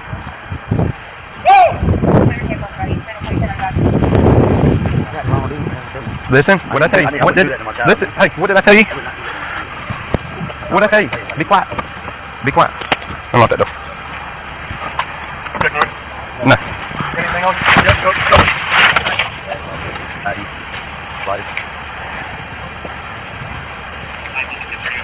What's that? That's him. That's it. You locked in cuffs? You locked in cuffs? I didn't. I got him. I got it. I got it. That's it right there. Watch your leg. The search for Alia came to a heartbreaking end the following day when her body was discovered in a wooded area near the family's trailer park. Investigators determined that the had suffered fatal head injury. Police ultimately concluded that Kalaya's father, Christopher McNabb, was responsible for her death and for hiding her body. He was later convicted of murder and sentenced to life in prison without parole. The child's mother, Courtney Bell, was also charged in connection with the case, though several of her convictions were later overturned on appeal. What? That's not fair. She gonna have another baby and do it again, man. Everybody hit that like button, man. It's over like 2,000 of y'all across all these channels. Hit that like button. Go ahead and subscribe if you like that crime. I guess we on a marathon because don't nobody want to stop. Y'all want to send me some more super chats and some more jewels? Then we can keep it going. In Douglas, Arizona, with a 17-year-old that's a missing juvenile. But they also said they burned the house down, too. The house ain't burned down. Right. So we have no idea where she is. We don't. Officers are currently on the hunt for 17-year-old Caitlin Coons and her boyfriend, 33-year-old Jonathan Jones, because together these two have just plotted to kill Jonathan's mom as they make their escape. Basically what we have is the woman that's living here is unaccounted for, but we don't know where this lady is. In the hours that follow, they will now lead police on a false trail of suspects and clues, taking on new identities, draining their victims' bank accounts, and crafting a plan to flee over 1,600 miles away. And the girlfriend reported to her caseworker that they killed her and burned down the home. I really just thought that he was gonna be like Harley Quinn or like, Bonnie and Clyde type stuff or whatever. On April 19th, 53-year-old Nicole Jones of Sylvania Township, Ohio, went missing. No one knew what happened to her until May, Michelle, where people were becoming appreciate the increasingly jewels, concerned babe. for her. Before she seemingly vanished, there were increasing tensions between her son, 33-year-old Jonathan Jones. He was in a relationship with 17-year-old Caitlin Coons, who wanted to run away together with him. Jonathan had been facing criminal charges stemming from a 2022 case. In March of 2023, he pled guilty to amended charges of endangerment and attempting to commit pandering obscenity and was awaiting sentencing. In May, Caitlin texted a nurse at a group home that she was living at initially and admitted that she killed 2 people and had gone on the run. Shocked by this revelation, the authorities were contacted and a welfare check was also requested for Nicole. With officers outside of Nicole's home, their first task is to locate her and confirm whether she is safe. Beyond that, their next objective is to locate the runaway pair. Time is critical. They cannot afford any delays, as the fugitives already have a head start and may already be at the border by now. How you doing? For y'all that want to look out. If That's kind of I read it as I'm coming down here. It's kind of a weird one. Yeah, Christopher.Hodge. The packet is on the front porch. It looks like it's been there a week. Okay. HOD. He knows more about the details. Okay. You guys are marshals? Yeah. Okay. Are you working with the detective? Is Canton? Yeah. Okay. Like a fugitive investigation, but then I guess the one lady said that she killed her in arson. Yeah. Okay. So I don't know if But they're supposedly they took mom's car. The lady lives here. They're in her car somewhere. Okay. Supposedly. Do we know how old she is? Okay. You checked the doors? I checked. You can look right in. It's on the patio. It's dark in there. Say if it's unlocked, we're just gonna go in. Izzy, they gonna send it to me for this crime. I don't know what you talking about, dog. You got like random stuff, but obviously it's your. You know, I'm gonna of anything. See if we got a key holder here, or the property manager. Usually they have somebody. The police received an alarming report that the pair had already been stopped in Arizona. Yet in a shocking turn of events, the couple were let go. While Jonathan was wanted and Caitlin was considered a missing juvenile, the murder investigation had not developed until only recently. Even then, this could very well jeopardize the entire search. Now that the 2 suspects are already on the move again, the officers will need to hurry if they hope to catch up. Beyond that, more details come to light about the message sent by Caitlin. Not only did she claim that she murdered Nicole, but she added that she burnt the house down. But in front of officers, the home is still standing, and there are no signs of fire damage anywhere.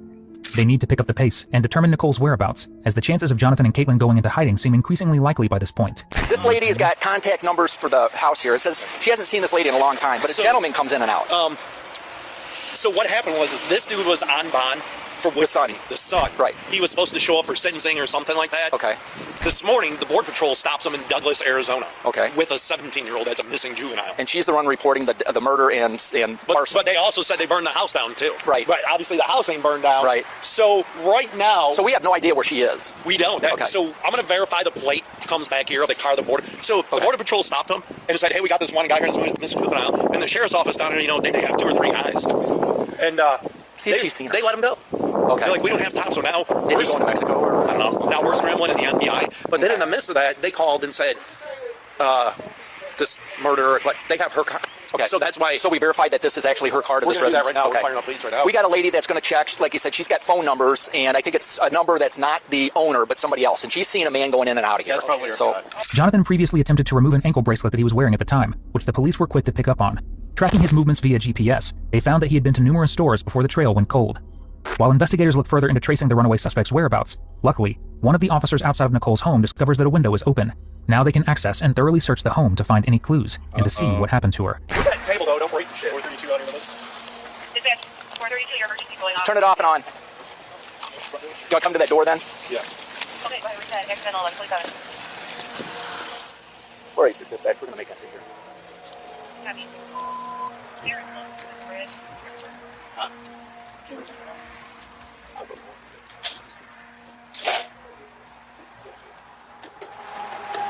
Police department!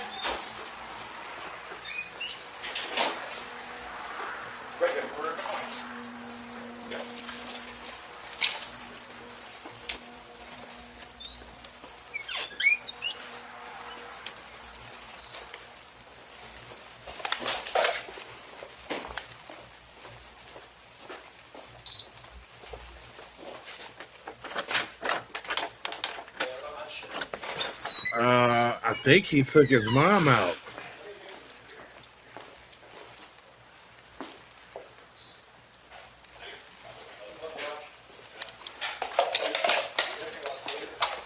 We got a carts in Douglas, Arizona. Yeah, that would. I wonder if they could have did this person somewhere else. How about the garage? Just use your garage. Yes.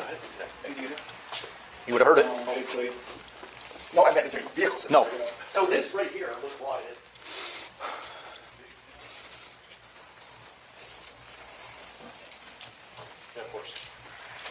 Why don't you, Dave, check that mailbox and see what is in there. Okay. What kind of mail? All right.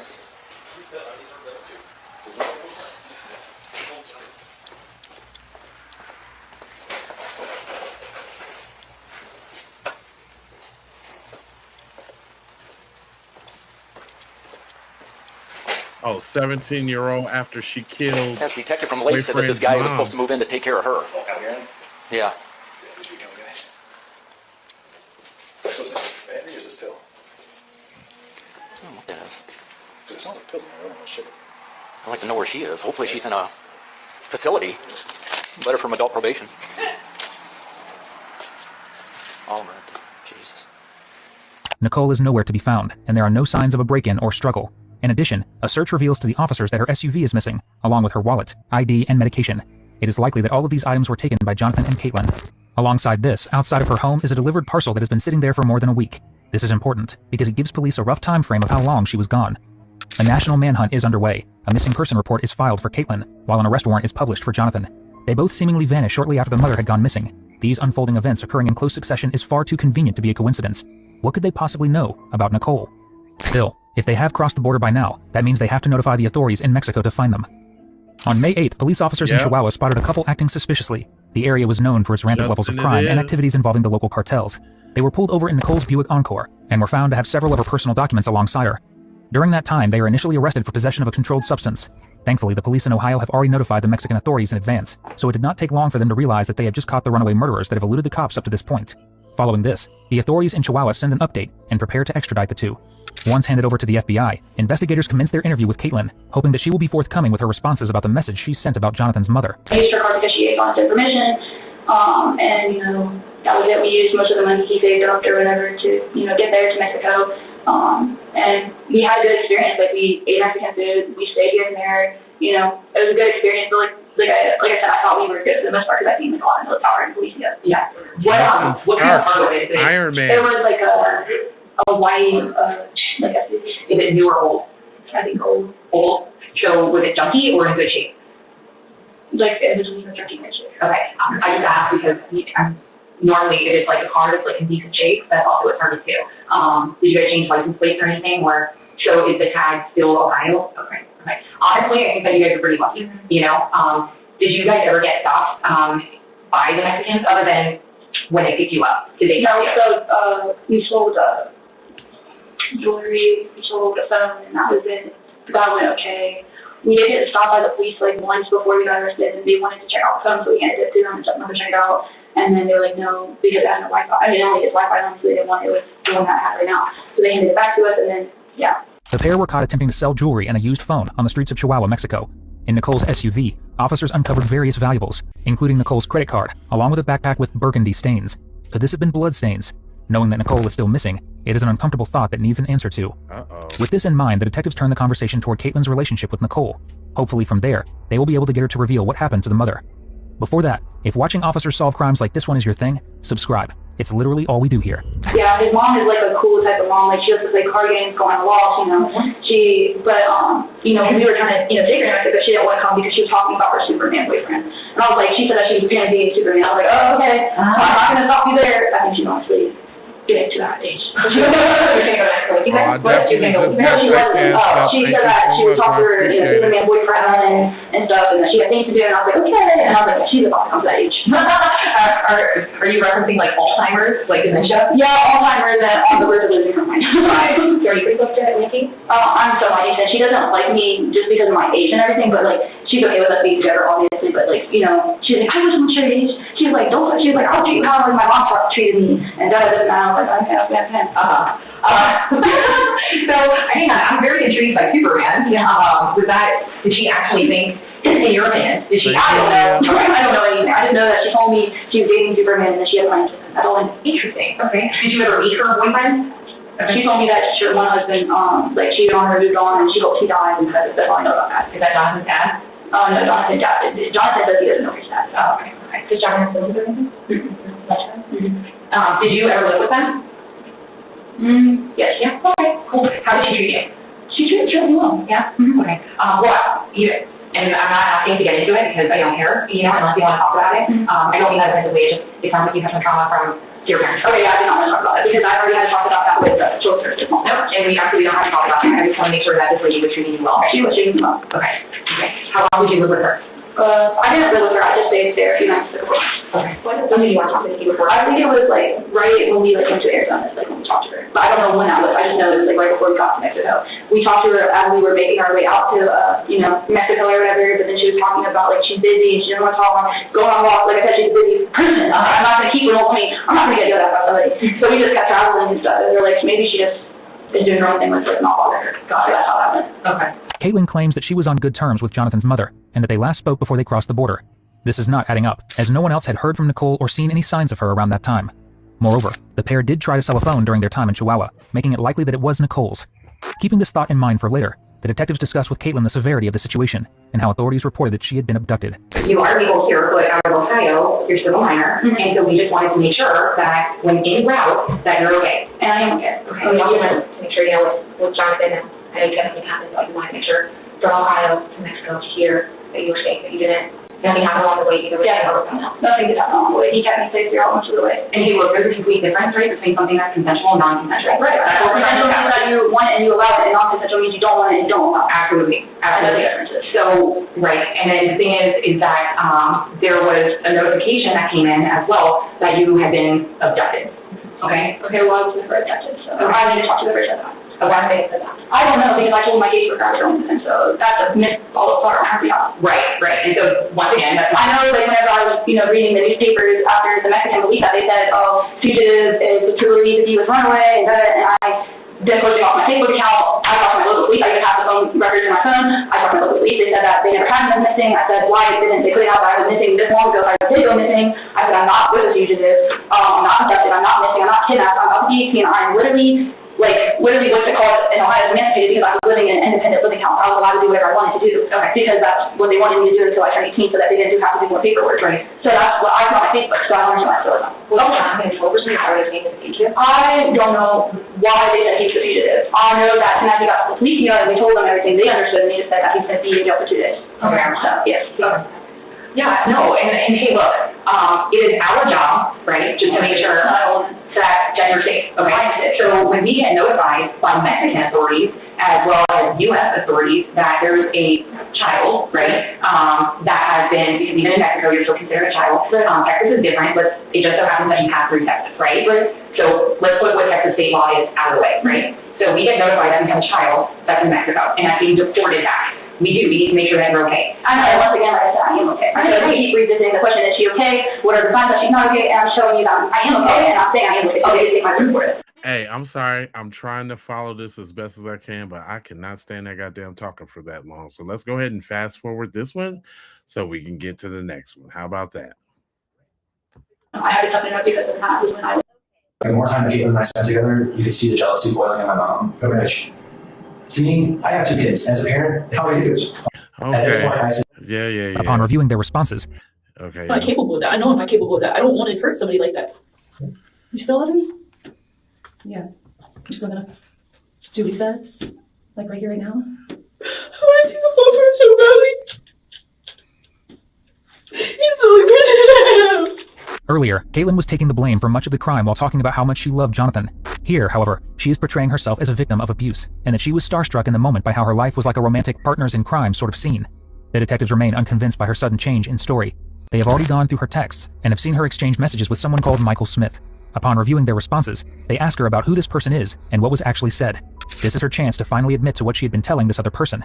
But if she tries to deceive them again, they will be ready to expose the truth. So what gets me is, in the past, you've been so specific about all these things that have happened. Now, all of a sudden, it switches from I did this, to Jonathan did this, and this. Okay? I did dump the body. I told you guys that I didn't kill her. Then why would you say, okay, let me ask you this. Who's Michael Smith? He's my trafficker. He's your trafficker. Okay? So he lives in the Canton area, right? Yeah. Okay. Did you exchange some text messages with Michael Smith? Oh, those chairs are serious. Telling him that you guys had killed Jonathan's mother. You gotta remember something. Yes, I did say that. You did? Okay. And what were you trying to do? What were you trying to accomplish by telling? I was trying to get help with someone. I was trying to let them know. But I So, Michael, you reached out to him because, in your words in these messages, you were wanting to join a drug cartel, right? That's what Jonathan wanted, yeah. But I put that in the message. And then, so you put on the message, you're going back and forth with this guy, and he explains to you that, hey, if you're going to join a drug cartel, because apparently he had the connections to put you in contact with the drug cartel. So he explained to you that you have to be able to kill people. And he asked you, have you ever killed anyone? You said, yes. And he said, who? And he said, who? And you said, oh, me and my boyfriend killed his mom, and so on and so forth. And he asked you specifics about names and so on and so forth. I can show you the conversation if you'd like. No, I don't need to see Okay. it. And let me tell you something about it. You know how this came into our possession? You want me to tell you? Mr. Smith is an informant I don't know, he told me. for the marshals. So the whole time this is going on and he's having this conversation with you, he's actually giving that information directly to law enforcement. So, and I'm looking at this message, it didn't sound like somebody who's an innocent victim that was thrust in the middle of the situation.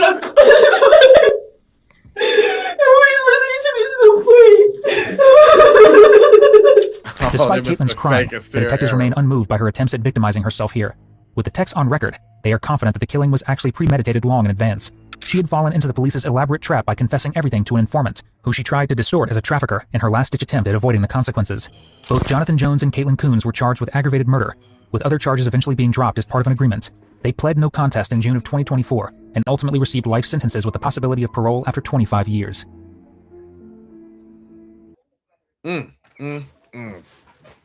She had them tears.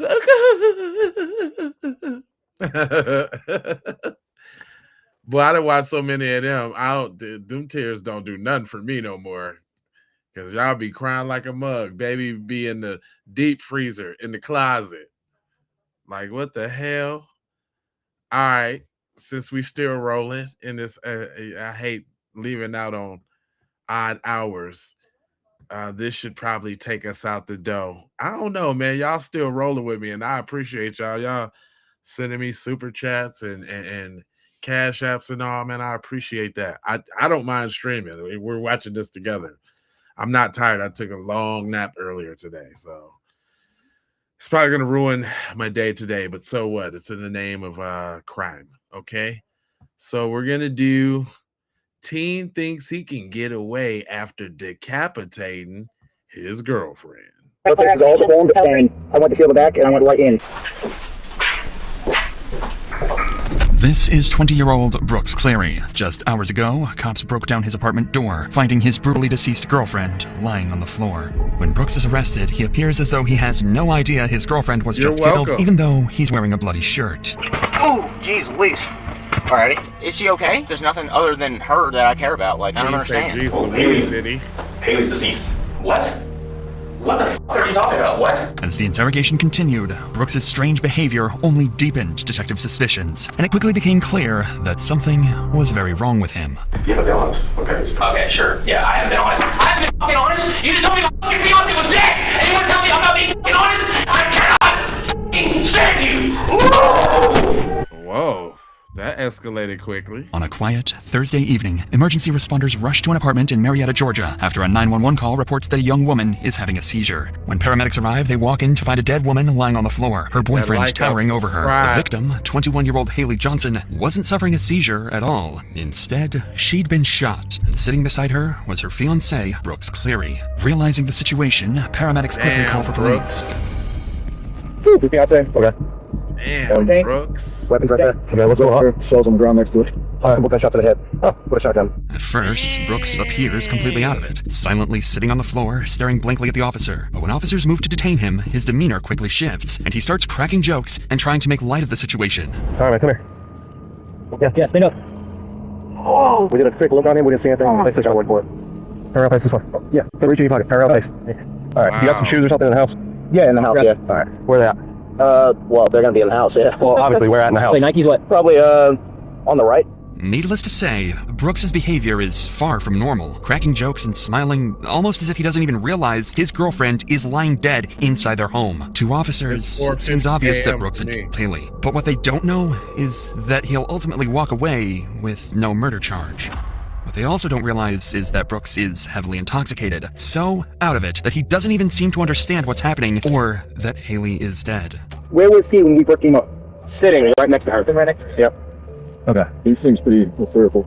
Yeah, he's not acting like off minutes. Yeah, cool. He's so happy with somebody. Yeah, let's go.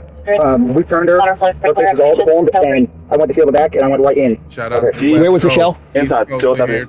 She was laid like this, just a little bit further back. Shotgun was right here. Splatter, brain is behind the couch. I've got fragments over there and over there. Front of her face was completely deformed, but don't know where the actual shot went through. I'm assuming the front. I talked to him. He's in the back of my car. Yeah. But he's very happy-go-lucky for someone who his wife or fiance is like this. Inside the living room, blood and brain matter are splattered across the walls. In the center, Haley lays in a pool of her own blood, her face so badly deformed it was almost unrecognizable. Despite the brutality of the scene, it isn't immediately clear what had happened, and whether this is self-inflicted, deliberate, or accidental remains to be seen. After securing the scene, officers prepare to transport Brooks to the station for further questioning. But just as they're getting ready to leave, a neighbor steps forward, claiming he'd heard what happened in the moments leading up to the shooting. And what he said didn't quite add up with what Brooks would later reveal in his interview. So you said about 10 o'clock, you say? Yeah, I was. But they were out here already. Oh, no, he was just sitting down there. Okay, sitting upstairs. Right. Trying to be full off and defuse the situation. Okay, and that's when the leasing agent was out here with him also? Mm-hmm. Okay, but none of the police or fire department were. Oh, okay. So what did he tell you then? Like, how they was like shooters freaking out, like how they was doing. Okay. Simple stuff. I saw it. I said, hold on. Whoa. To officers, it sounds like something they dealt with plenty of times before. An argument between a couple that spiraled into violence, with Brooks as the obvious suspect. But later during the interrogation, it will become clear this case isn't as straightforward as it seems. She aim at me and fell, and then busted her lip open. I got her all over myself. For now, Brooks sits secured in the back of a patrol car, headed to the station for questioning. At the same time, officers begin reaching out to friends of both Brooks and Haley, asking them to come in for interviews. Conversations that would later shed disturbing light on their relationship. But on the ride to the station, Brooks' obliviousness to the situation only becomes more apparent. Why am I even sitting back here? It hurts so bad. Fuck, I didn't even do anything wrong. What the fuck? Oh, he's it hurts so nuts. fucking bad. He's lonely. Fuck. Let me out of these handcuffs, dude. I didn't even do anything fucking wrong. This is absolutely retarded. An abuse of power is what this is. Oh, wow. I can't. Yeah, can you call station 52 back? I can't feel my hands. And find out. Is she okay? Alright, that's all I'm worried about. Honestly, she's my fiance. There's nothing other than her that I care about. I don't understand. As Brooks is driven to the station, it seems he doesn't even realize his fiancée is dead. Considering the gruesome scene inside the apartment, detectives speculated whether his ignorance was the result of drugs, mental instability, or simply just a fake performance. Regardless, Brooks arrives at the station and is placed in an interrogation room. From the detective's point of view, the case already seems clear. Brooks was the only person inside the apartment, his shirt was spattered with blood, and neighbors overheard him arguing with Haley just before the gunshot. However, when detectives look into Brooks' criminal history, they find nothing. Unusual for someone now suspected of such a violent crime. Still, with the damning clues they had so far, all investigators needed to do was break through his erratic behavior and get him to confess, something Brooks had no intention of doing. Yeah, Detective Duties, Detective Mason. Okay. Very sorry about everything you're going through tonight. So, part of our protocol on a scene, anytime we have a gun go off, we give a little swab and stuff. No, I didn't have a gun go off. Okay. Well, but yeah, no gun went off, ever. So, I'll be back here to talk about everything that happened and we'll have some questions for you. I was just confused by that. Just minutes into the interrogation, Brooks is already making bizarre claims, insisting that no gun ever went off despite clear evidence on the scene suggesting the contrary. But as the questioning continues, Brooks' story only grows stranger, completely contradicting what officers had witnessed firsthand. How do you and Haley get along? Great. He's my best friend in the whole world. Yeah. So the reason we're here is obviously the reason why we responded to your apartment and everything. So we want to hear everything that happened. Trying to leave out no details, just from the very beginning. Us right here at the table, just walk us through the entire day. Well, me and my fiance woke up. We woke up at 11:30, 11:45. Yeah, so we're watching TikToks and do you eat anything? No. You had any breakfast or lunch? No. No, that I can recall at least. We're not very big on eating, So stop talking to anybody. Did anybody come over and knock on the door or anything? No. What about after that? I guess we got in a argument over bills or something like that. I guess it had to have been bills. How long the argument last? You got going at it? It's probably 10 minutes, 15 minutes. So the circle argument? Yeah, it's back and forth. It's pretty long. Detectives note Brooks' behavior here is tense, with his laughter sounding slightly forced. Furthermore, he claims that he and his best friend, Haley, spent the entire day at home relaxing, with only a minor argument later in the evening, a story detectives find extremely hard to believe. However, his next statement will finally explain the strange, oblivious demeanor. It seems he actually thinks Haley is still alive. stuff happened? I mean, you went to a neighbor. What happened? I didn't go to a neighbor or anything. Pretty much I just remember like. So what did we show up for? I guess argument. Did you talk to an officer? Not initially, but when I heard the knock at the door, obviously I go, check and see. And then I talked to him. So you said you talked to an officer. How many officers did you talk to? I believe it was like 1 or 2. Did anybody talk to Haley? Yes, I think so, yeah. Did they walk inside her apartment, or did they? I'm not quite sure, because I was already outside talking to them, and then like I went downstairs. And so where was Haley at when you were by the front door? She was kind of in like our little hallway. Like we have a bathroom that leads into the, was she standing up or the living room? She was standing up.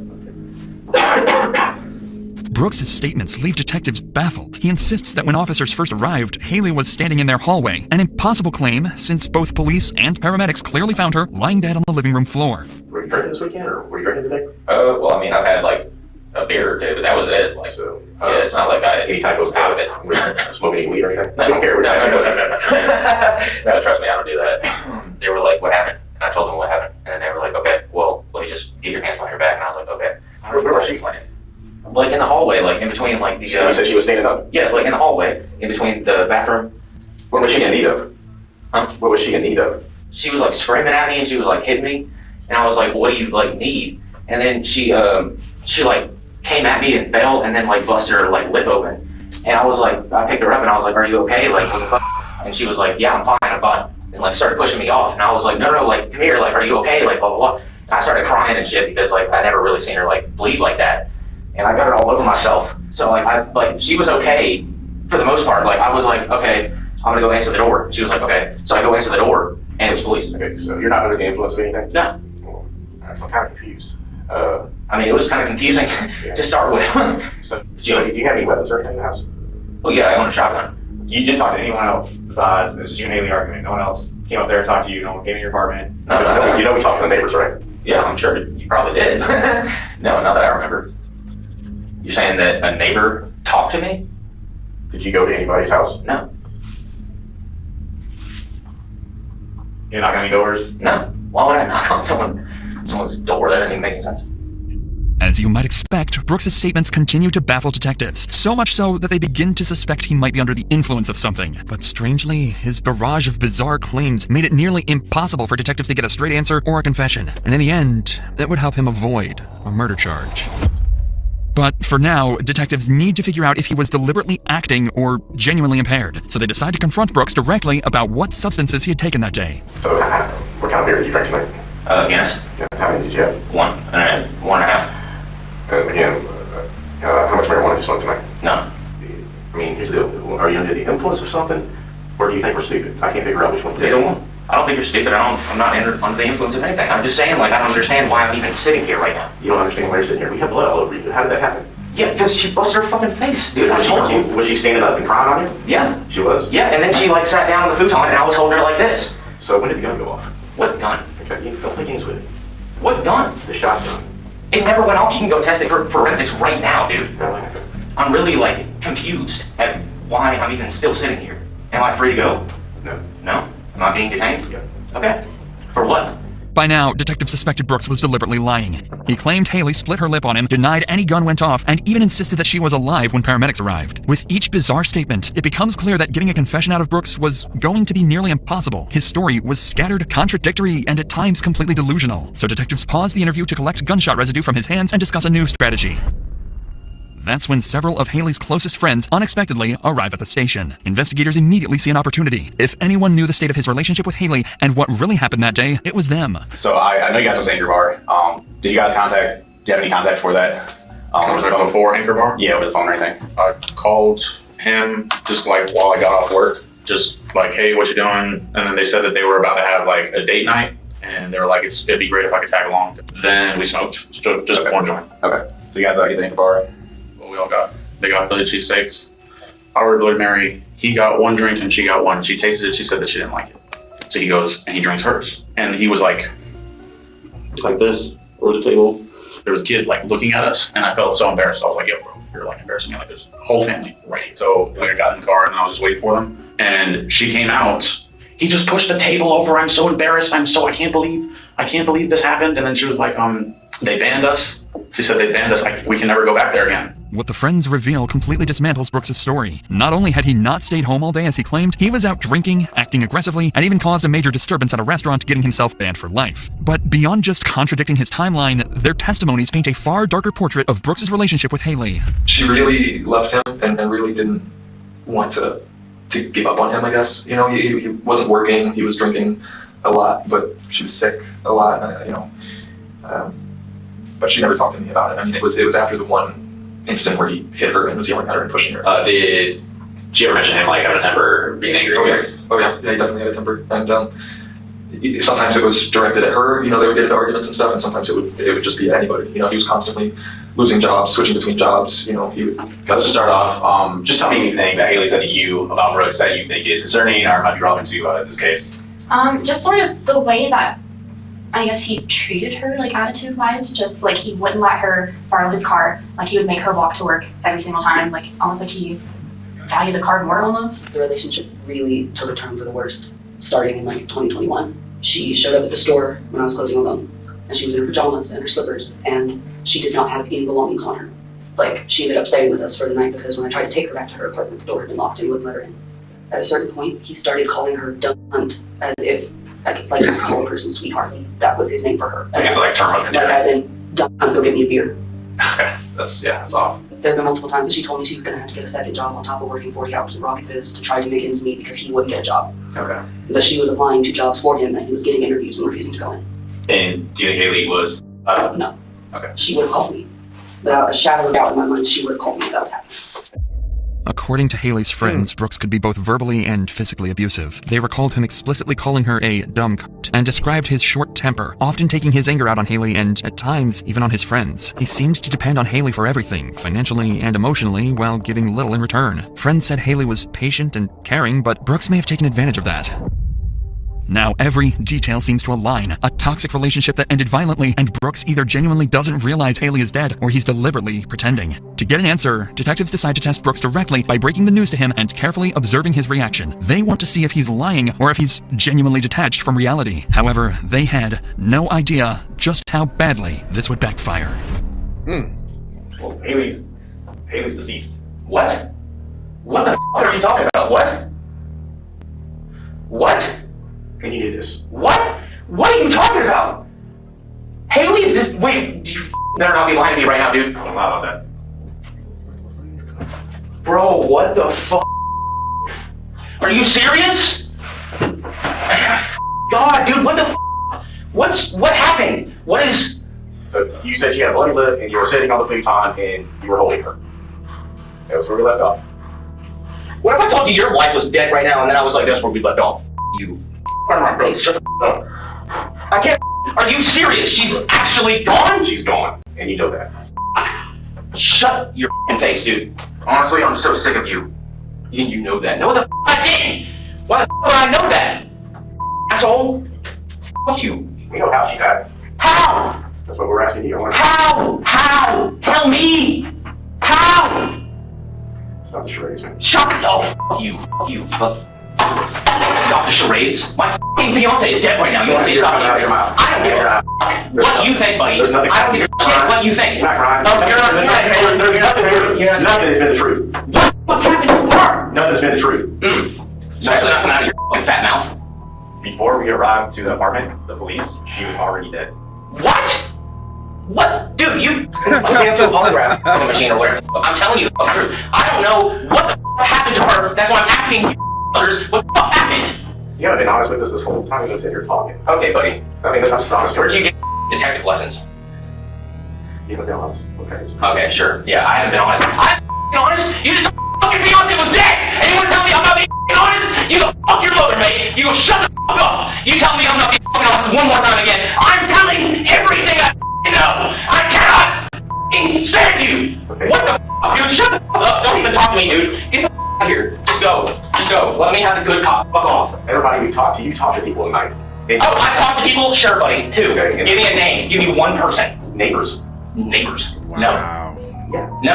Okay, I'm not sitting here making this up. Okay, I'm not sitting here talking to you with your I don't know what the fuck happened to my fucking fiance, and I'm sitting here talking to you suckers, and you just now tell me they're fucking dead? Fucking serious? We've been sitting here for 30 fucking days talking about shit. Dude, I cannot He's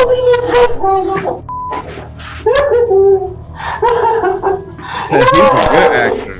Clearly, Brooks didn't take the tragic news lightly. Detectives think they can use Brooks's breakdown to their advantage, pressing him further in hopes of forcing a confession. But their plan backfires again, and the moment they try to leverage his outburst, Brooks goes completely off the rails. Did you talk to a firefighter tonight, Amy? No, I didn't talk to a firefighter. What? When? Who? What firefighter? No, I did not. So if I told you 6 firefighters that they all spoke with you, you'd say every single one that's lying? Yeah, I would. No, that sounds does? Sure, that can sound however it wants to. But I'm telling you the truth. She was fine. She was fucking fine. When I left, I went downstairs and she was fucking fine. I don't know what the fuck this fuck's talking about, but I never did anything to hurt my fucking fiance. She's a fucking life. Are you fucking serious? You fucking pig. Fuck you. I never would do anything to hurt her. She is my she's my everything. I'm at a loss for like I don't understand. Your problem. And then you don't believe me? That's fine. I don't care if you believe me or not. You honestly, for not believing me. I get into an argument. Now my fiance is dead? And that's supposed to be my fault? Nobody's accused you. We're just asking. What the up? Yeah, you have been. The whole time you've been like, ooh. I'm asking the question. You're going to listen. Here's the deal. I'm going to listen. Yeah, you are. Are you under the influence of anything? I'm trying to make any sense of this because nothing. You just told me my fiance dead, and you're like, I'm seeing a tear come out of your eyes. So the thing is, because I don't believe you, to be frank. I really don't. Seriously, I don't. Okay. I tell you what, I want you to just absorb it, okay? All right, we're telling you the truth. All right. Let's just How am I supposed to know that it's the truth? Okay, because you at a police station, we don't play around. Yeah, y'all do. No, we don't. Yeah, you know that. So anyway, can I get you some more water or anything? This dude is Looney Tunes. No. All right, why don't you just relax, come over this, we'll come back and talk to you. Okay.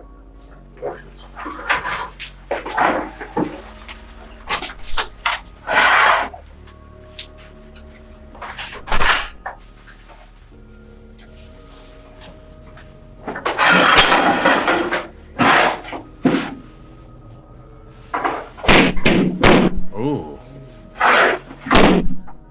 He's super violent.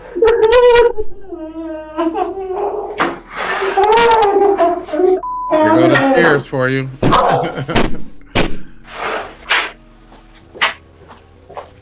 After Brooks destroys the camera in the interrogation room, detectives quickly move him to another room, hoping he'll calm down. Instead, Brooks's rage continues to spiral, becoming even more chaotic and uncontrollable.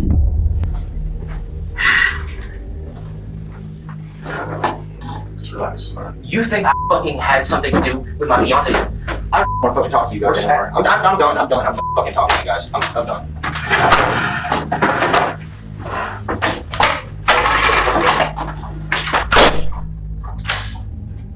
Shut up, you f***ing prick.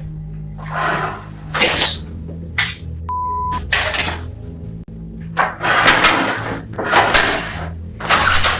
What are you doing here?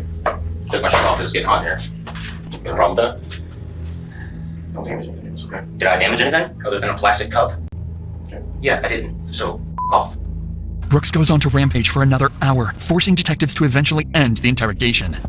His explosive behavior prevented detectives from obtaining any meaningful answers, let alone a confession. Still, based on statements from Haley's friends, Brooks's inconsistent narrative, and his aggressive outburst at the restaurant earlier that day, detectives speculate he is heavily intoxicated. One friend even told them Brooks had been smoking weed that night, though officers suspected he might have also been under the influence of something stronger when Haley died. Based on their research, investigators speculated that Brooks's aggressive mindset that night may have been sparked by Haley's attempts to leave him. Haley had recently started moving forward with her life. She was starting a new job, buying her first car, and had even arranged a safe place to stay if she decided to leave Brooks for good. Some detectives believed that when Haley made her intentions clear, Brooks may have done everything he could to stop her, even if that meant picking up his shotgun, loading it, and pulling the trigger.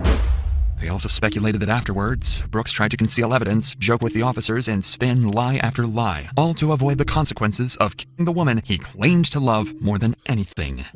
In the end, the case went to trial, but despite all of the red flags and Brooks's violent history, the prosecution didn't have the evidence to pursue murder charges. Haley's autopsy was deemed inconclusive, unable to confirm whether her death was homicide or self-inflicted. On top of that, it was... Where this happened? In Mississippi?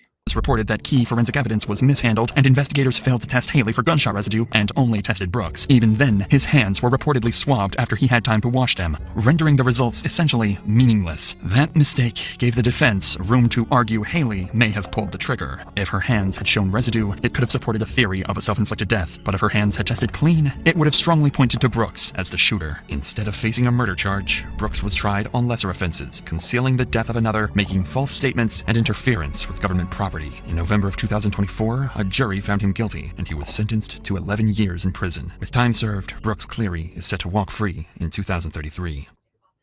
Damn.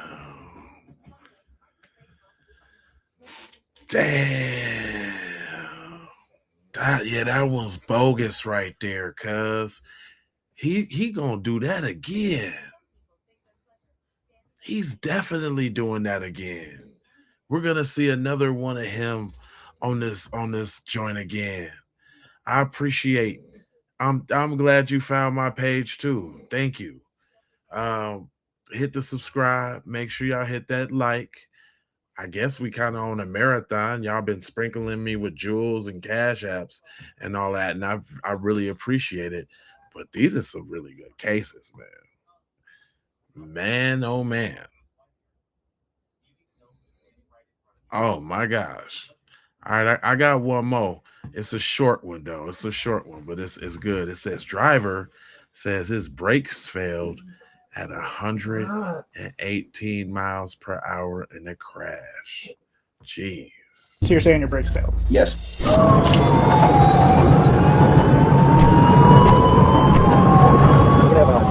Yeah, he's not breathing on his own. So what we have here, y'all, just so y'all know, because I've been paying attention to this one. A dude flew past a cop doing 118 and did a 1050, which is a crash.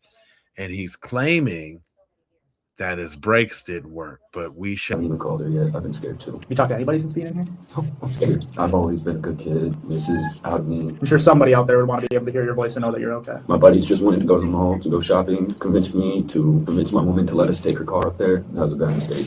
There's different agency and stuff. They're going to do like the download of your vehicle and verify, like you said, the brakes weren't working. They'll be able to kind of see all that stuff, and they'll. Because I pushed the brake, it just gave me no response. Yeah, you know, so that's stuff either that I didn't push it hard enough. She said she's had it happen a couple of times. Did you already have lunch? I'm not hungry. I have no appetite. Using data recovered from the SUV, investigators determined that the driver, Jeremiah Johnson, was traveling 118 miles per hour just 5 seconds before the crash, with the accelerator pressed almost fully to the floor. About 3.5 seconds before impact, the accelerator was released, and the SUV's data shows that the brakes were applied hard until the collision occurred, indicating Jeremiah's brakes were indeed working. The front passenger, Jaden, who was determined to not be wearing a seatbelt at the time of the crash, was pronounced deceased at the scene at 5:28 p.m. During rollover crashes, when occupants are unbelted, they are frequently ejected out the side of the vehicle, resulting in the vehicle rolling over them. 2 other passengers were also injured. One of them, Wyatt, suffered life-altering injuries in the crash, while the other, Dawson, was airlifted to the hospital and released later that night. As a result, the driver, Jeremiah, was charged with homicide by intoxicated use of a motor vehicle, 2 counts of operating while intoxicated causing injury, reckless driving causing great bodily harm, several counts of recklessly endangering safety, fleeing an officer, negligent operation of a motor vehicle, and additional driving-related offenses. After almost a year of court motions and delays, Jeremiah Johnson struck a plea agreement with prosecutors, pleading guilty to multiple charges related to the crash, and was sentenced to 5 years in prison. In a tearful statement, the victim's father asked to hug the defendant, which the judge allowed. Official court records indicate it was an especially emotional moment for both the suspect and the victim's families. Johnson. Why are you?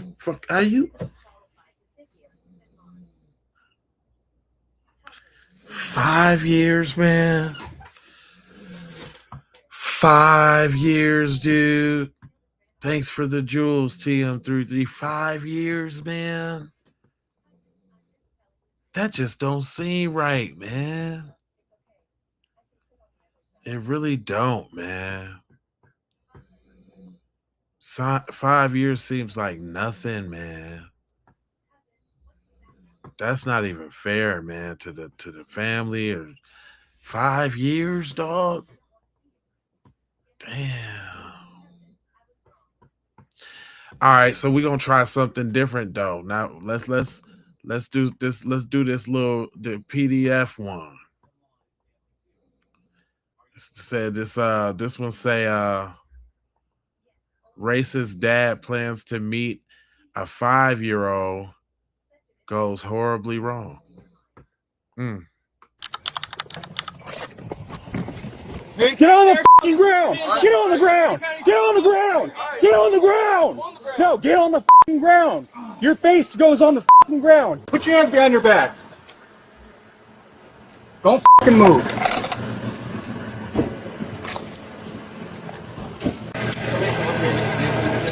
Oh, shit. Somebody come up here and get the vehicle with me. Oh, you got it? Shit. Okay. Okay.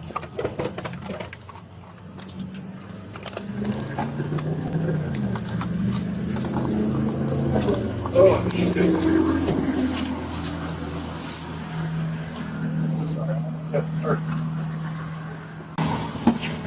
all right, boys, 3 up.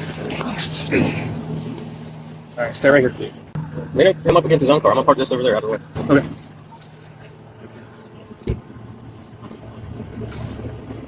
All right, that's the phone channel. Oh, shit, I'm bleeding right now. Sorry. Stay right there.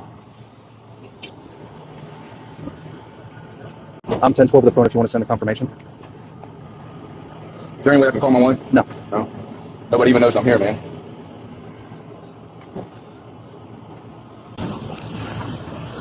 Hey, he's the phone guy. Stay up against the car, please. I'm just like, okay. I don't have any We're on 3 or 10. Okay, 3. They're just trying to send a video. There he is. I'm not back. You don't have back. You got either. I don't even know. I only have pockets, bro. You know? All right. Yeah. Go back. Go back. What is going to be the thing? Yeah, go ahead. Bring it.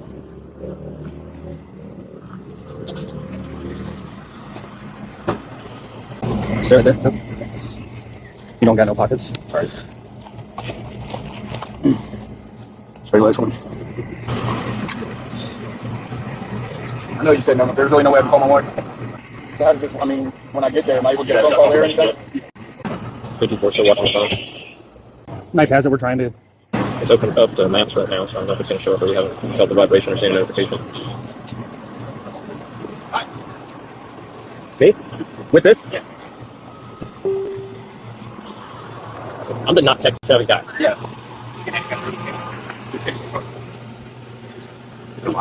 I'm not that good. I don't know how to operate these things. I'm getting self-employed on accident. Looking it back to Central, or did they send the tow guy home, or what? You want to drive it? You can drive the car. I'll drive it.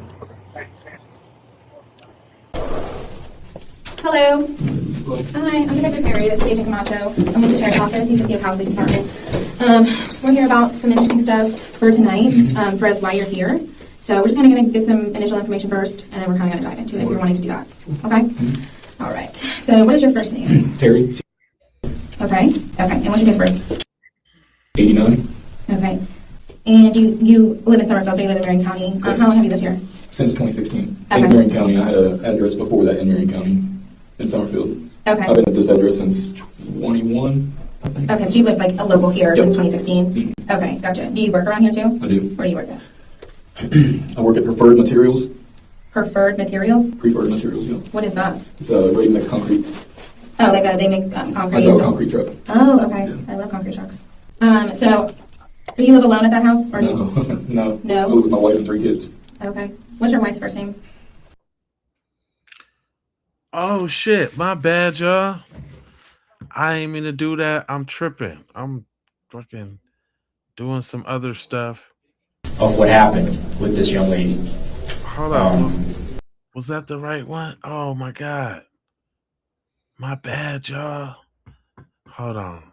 Of what happened with this young lady. Oh my god. Did I just do that? Hold on. I'm tripping, y'all. My bad. Hold on. We got I think it was this one. Let me see your hands. No. I forgot which one I was watching. Is this it? God. You guys are. Oh no, y'all. How could I do such a thing? I'm tired. I must be really tired. Cause I don't be doing that. I'm tripping. And I can't even find the one we was watching. And I wanted to see the little scumbag too, dude. The little scumbag dude. I'm sorry. Let me see. I'm trying to guess which one this joint is. Let me see. If I can't find it real quick, we just gonna go to another one. I got another one lined up. That's super whack though. Cause I was like almost like in there, like really invested. Open the door! Open the door! Open the door now! Open the door! Nah, that ain't it. Damn. I am on the bitch! Yeah, the dude was at the gas pump when it started off. I can't even read these little names on the joints, man. It's just so whack. Okay. All right. We ain't gonna cry over spilled milk. I do apologize greatly, guys. But hopefully this one is going to take up for that because it's a little bit more ratchet. This one's saying a love triangle, brutal confrontation. One woman never made it home. I will murder you. I will murder you. I will murder you. I will murder you. I will murder you. It's August 11th, 2022 in Gwinnett County, Georgia. 27-year-old Antonetta Stevens mercilessly beats 30-year-old Ashley Bocanegra in the street behind the Preston Hills at Mill Creek apartment complex. She screams threats at her, punches her in the face, and throws her body against the asphalt. As Bocanegra begs Stevens to stop, 17-year-old Janine Gonzalez records the assault on a cell phone. The footage of the fight is too graphic to put on screen, but if you listen, you can hear the threats and other evidence investigators gathered from the video. Stop. You feel like my nose turns. I was going to do worse to you right now. I will do worse to you. I will do worse to you. I will do worse to you. That's why he was trying to protect you, but now he don't care for you to get your ass beat. The fight is over a man named Daniel Gonzalez, who's allegedly carrying out a relationship with both Stevens and Bocanegra. Janine Gonzalez, his younger sister, is good friends with Stevens. Stevens and Bocanegra are both mothers to young boys. At the time of the attack, Bocanegra's son is 7 years old. Stevens' sons are 3 and 9. Stevens knows Bocanegra as her fiance's manager at Floor & Decor, where he works overnight shifts. Want to get up? Get off me. Get off my hair. I'm going to you up. Let me go then. Get off me. Say hi to Daniel. Get off me. Say hi to Daniel. You know he said I could come out here and you up, right? Okay, good. You know that, right? He's in the house with our son. Say what? He said I could you up. Yep, this is what we do. If I get mad and he knows I'm leaving, he feels sad. He says, "Oh, why you up?" That's what I'm doing. You up? All right. Tell me everything. You got no. No, you got. You're my man, right? You want to be in front of my man, right? Right, you his manager. I'm getting you fired. That's bias. That's a conflict of interest. I'm showing this to the job. You're f***ing my while he's on the clock. My going there trying to ruin his family. He has a whole son. You're mad at him? Okay. Get up. Get up. Yeah. During the fight, Stevens instructs Gonzalez to steal Bocanegra's phone. They take it back to the apartment, where they plan to call Bocanegra's fiancé to tell him about her affair with Daniel Gonzalez. Got my face. Right, nope, you're not getting it. You're jumping both of us for your phone. Come on. Let's go. Let's go. No. Bocanegra follows her assailants up to the apartment to retrieve her phone. Daniel Gonzalez, who was allegedly sleeping in the apartment during the attack, hears the verbal altercation between the women at his door and gives Bocanegra's phone back to her. According to the Gonzalez siblings, Bocanegra appears badly beaten. She goes to a local hospital to treat the injury she sustained from Stevens. Several passersby witnessed the attack. One person calls the Gwinnett County Police. Authorities go to Stevens' apartment that afternoon to ask what happened. Can they come out? The females that are in there? The females that are fine. Yeah. This girl, she came to my house. She's been sleeping with my fiance. She works over there. She's his manager, and she keeps on forcing him to have sex with her after he been cut it off, or she's gonna fire him. And we ended up fighting right there because she approached my home. This is my home. She lives all the way over there. Okay, is everybody in the house right now? Oh, just me. I'm the only one at fault. Just me. The girl, she left. Is your sister involved? My sister? Yeah, is she? No, that's my sister-in-law. Is she involved? She was there.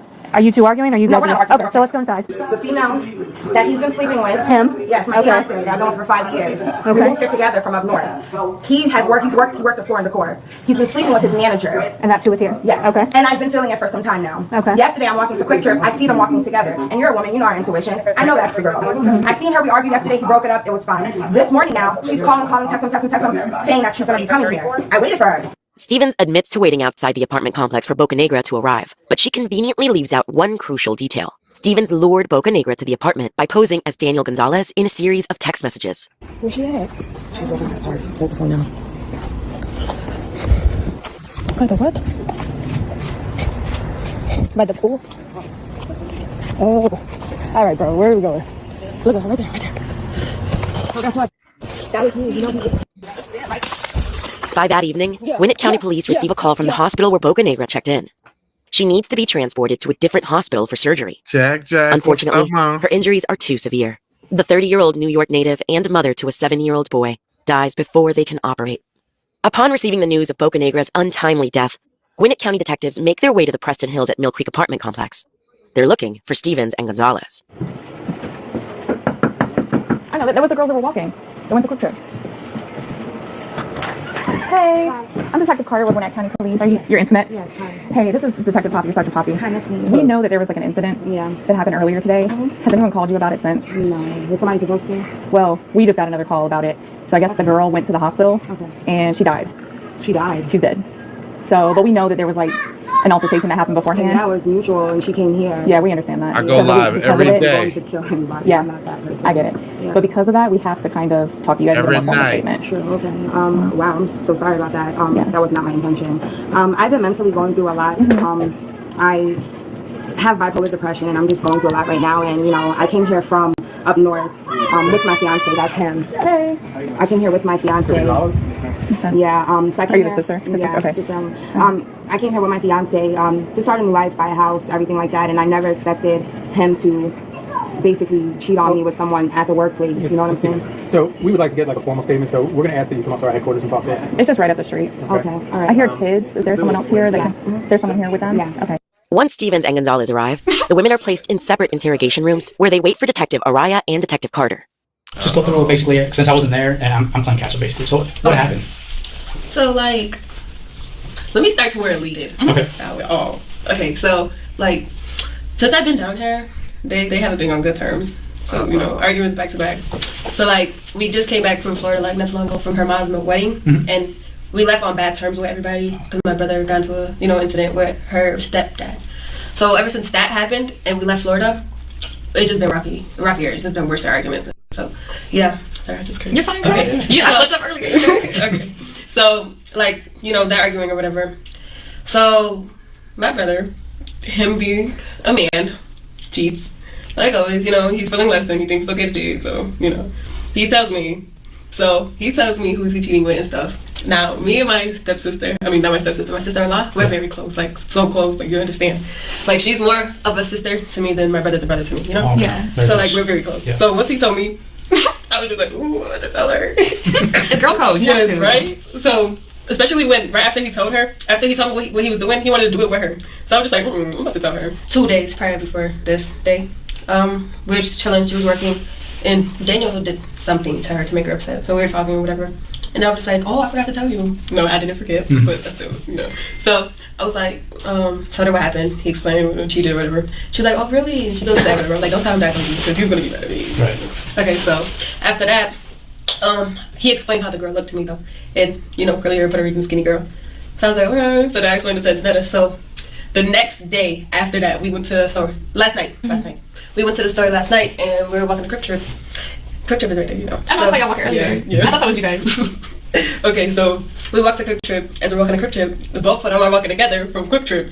So they're just now leaving and we're just now coming. So Antoinette is like, is that Daniel walking? So now she runs to him like, who is this? So he's like, oh, it's my worker or whatever. Like Mind you, before we walked to Quick Trip, we asked him, when you go on your break, can you take us to the store? He said he couldn't leave on his break. So when we stopped them walking, it was like, you just said you couldn't leave on your break, now you walking right to the store? The girl Gonzalez described seeing with her brother was Ashley Bocanegra. Daniel Gonzalez also confirms this timeline to investigators. So after that, she's kicking Daniel or whatever. She don't want to live with him no more. So he can leave or she's gonna leave, and she gotta leave with the kids and everything. So it would make sense if he just left. So he's being kicked out, whatever. And then I guess she was coming to see him. He was getting kicked out. I don't know. I wasn't those messages. I'm not sure what's that. But I guess she was coming to see him because he was getting kicked out. And it's not the messages. So she decides, like, yeah, now she's about to come see you. Now I'm about to beat her up. Because you just saved me from her the other day. No, that's how it was. So she's coming. So it's Netta and me. We go. And she comes to the house. Big fight. It's a big fight. So after the fight, we took her phone. We were going to call her husband to let her know that, there's some out. Gonzalez is laughing and smiling throughout her recounting of the story. She doesn't seem to understand the gravity of the situation she's in. If she does understand, it appears she doesn't care. Oh, okay, so we go to the door. She starts banging on the door like crazy because we got her phone. She wants her phone back. Yeah. So then I'll give her phone back. And then I don't know what the hell happened after. Oh, she gave her phone back. Literally, like, she left right after. I don't know how she left. Like, I wasn't watching after that because my brother was mad as hell, and he don't want me in business. I was already in it too much. Like, he's like, oh my ass, so I'm just like, okay. So I don't know what happened after she left, but literally right after she left, a third party called the police. They came, made a report, and then after that it was over, whatever. And then just know you guys came. Yeah, that's all I know. When you guys fought, how long did that fight last? 2 minutes. Okay. Yeah, it was early. But yeah, that's about it. Have you ever been in fights before? Me? Yeah. Yeah. Oh. You seem kind of athletic. You play sports when you're in school? No. Oh, okay. Yeah. Do I really look athletic? Yeah, you look athletic. Yeah, you got some shoulders on you. Why would you do that? You don't know if you care about these shoulders. While Gonzalez is laughing and joking, Steven's time in the interrogation strikes a different tone. She immediately requests a lawyer. I will say that, I don't go out looking to harm anybody. That's not my intention. I do feel, very remorseful about anything that has happened with that young lady. I'll also say that, it wasn't my intention to even get into an altercation with her today. She came over to my place of residence looking for my fiance. We argued. I was hit. We fought. I feel really bad, but, I don't know. I'm just, it's just too much.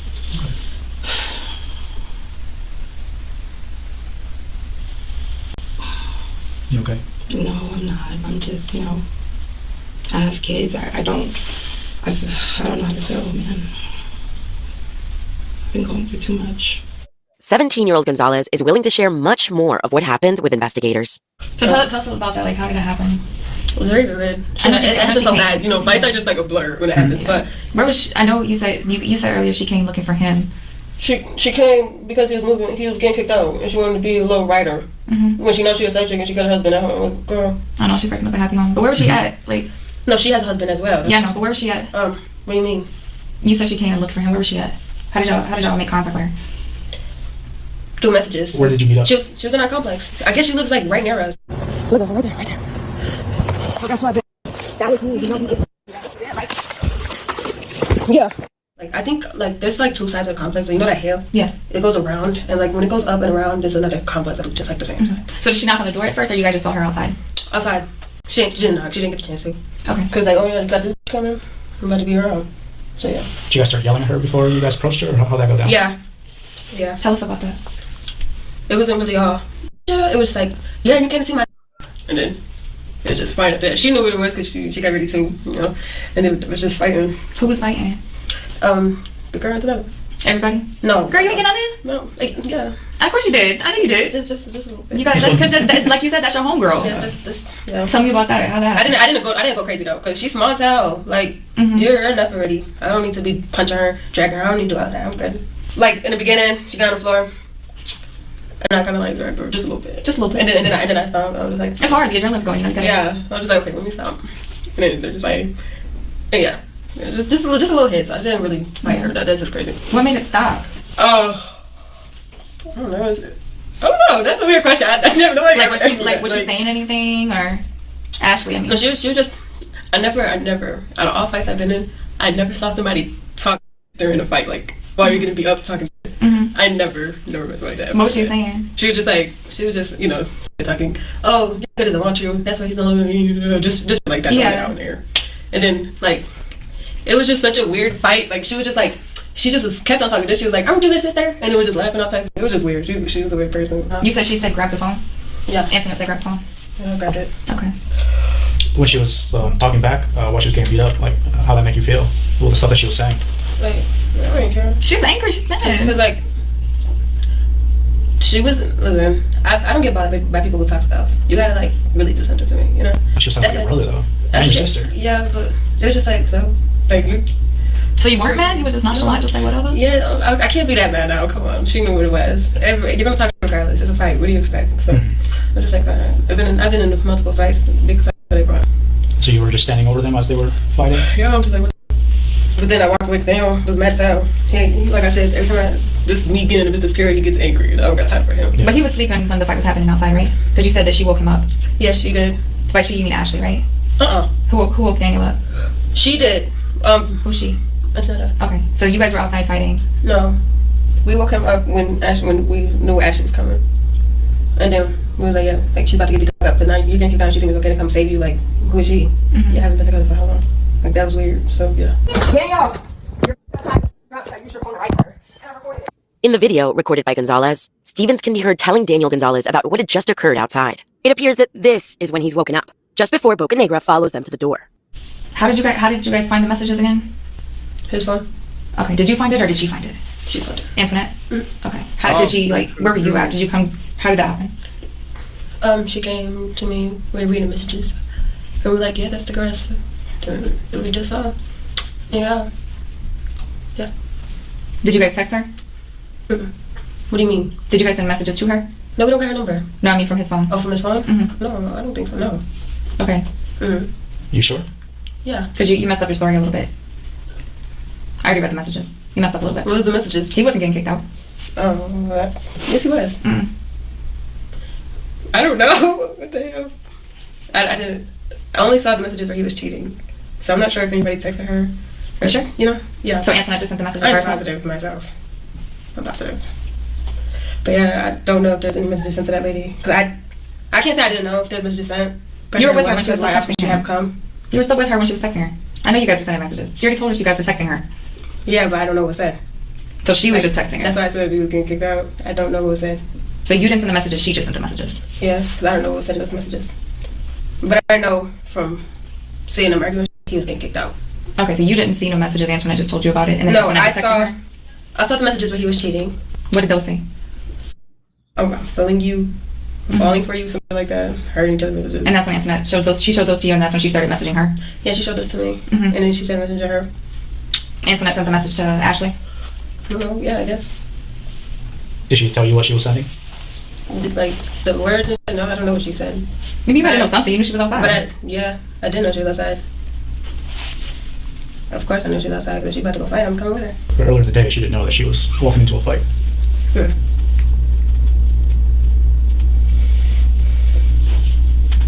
Yeah. No, she's dead. I know, that's crazy. Do you know how she died? Like, from fighting. The injuries of her death. So they had to do an autopsy, but it was a result of her the injury she sustained during the fight. Bocanegra's autopsy report shows that she sustained blunt force trauma to the head. She also suffered from hemorrhaging in the brain and the back. Her cause of death is listed as generalized trauma, which resulted in a rupture of the right adrenal gland, a gland that sits right above the kidney. Her manner of death? Homicide. Crazy. How does it make you feel? This makes me feel like I'm going to hell. I'm not gonna lie. Yeah. Like, that's really crazy. Like, it's crazy. And she's not a big girl. No, she isn't. That's why I don't watch her. She's too small. I looked at her and I'm just like, how old are you? She told me she was 30. I'm like, you're really small for your age to be 30. Like, she looked sick, skinny. So I was like, nah. I heard she was pretty up. I don't know. Daniel thought, he said, when I opened the door, I saw her. I was like, oh, and I slammed the door because she was so up. Yeah, he did do that. He did do that. But I don't know, because I really didn't see her after that. Like, they had me sitting in the back because Daniel was on my.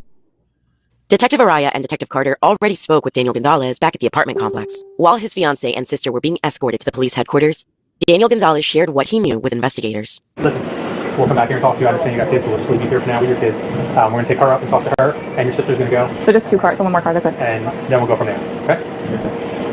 How long do you live here? About like a year. About a year? Yeah. Do you know Ashley? How do you know Ashley? You know, you have an emotional relationship. So, they had an altercation earlier this afternoon. Yes, sir. Which you don't know anything about? No, I was informed that while I was sleeping, she went in my phone and took my phone. And yes, she deleted the messages. I'm not even lying. She gave me back my phone and it was like, seemed like it was untouched. Yeah. Text the woman and said, hey, she basically acted like she was me. I know, I swear she probably still has the messages I asked her. So she texted me and she was like, well, she acted like she was me. And she said, hey, my wife kicked me out. She's not my wife, but she said that. I guess that's what she said when it came out of her mouth. So she kicked me out and come meet me. She used basically her emotional, the way she feels towards me, to get her over here. And when she got her over here, hey, call. Go ahead and just take them over by your car. What's gonna happen? Just go ahead and take them over by your car, please. We are, hold on. So then she came over, so she asked her to come over, she was pretending to be you. Yes, ma'am. And then what? She called her. she had to because the wave went out. But I literally woke up and was like, When you say she fought her, like she had to fight her because they had to fight or get in an altercation because when I heard this, like I literally woke up and I'm like, what the heck? And all I hear is them yelling my sister and my sister and her, you know, I guess like I. So Ashley came here to your door because they took her phone. I guess they took her phone because I got to give it back. Oh, they took her phone. Yes. Okay. Because she was gonna text, I guess her and like you know, she was her. So, but so now I wake up and I'm like, oh, there's nothing at the door, but I hear bickering. So I'm like, yo, y'all don't hear this door? I'm like, what the heck? Open the door. And I just see, and I just closed it immediately. How did she look when she opened the door? I'm not gonna lie. She looked up? Yeah. Okay. He tells detectives that although he is in a relationship with Stevens, he isn't interested in her. Their relationship had been falling apart for some time, leading up to the attack against Bocanegra, his new love interest. Did she talk to you about it afterwards? No, the only thing she said is, why would you do this to me? And I told her, like, we're not, like, the love interest is gone, everything. Like, I told her this yesterday, when she saw me walking with this girl. Oh, okay. And I stopped her, I was like, you're not gonna fight her because of what we're going through. It's not her fault, you know? Did she message Ashley from your phone, and I'm pretty sure pretending to be you? Yes. Daniel Gonzalez shows his phone to Detective Carter, who begins reading the text messages Stevens allegedly sent. There's about what happened too. Your sister kicked me in the back, on my heart and chest. Yes, and I know she has heart problems. Like, this is, like, crazy to me. Like, it's not like this is fresh. Like, I'm over here cheating on this woman. I'm not. We've been, like, this has been a toxic environment, and she's just been trying to figure out what to do, and I've been trying to figure out what to do, but she doesn't want nobody to leave. Where you at? I need to see you. I'm in the bed. I want you here so bad. Daniel Gonzalez appears genuinely concerned about Bocanegra's well-being. He willingly gives his phone to investigators and consents to a download of his messages. Then, he asks how Ashley Bocanegra is doing. It appears he hadn't arrived home yet when the detectives broke the news of her death to Stevens and Gonzalez. Was she hurt?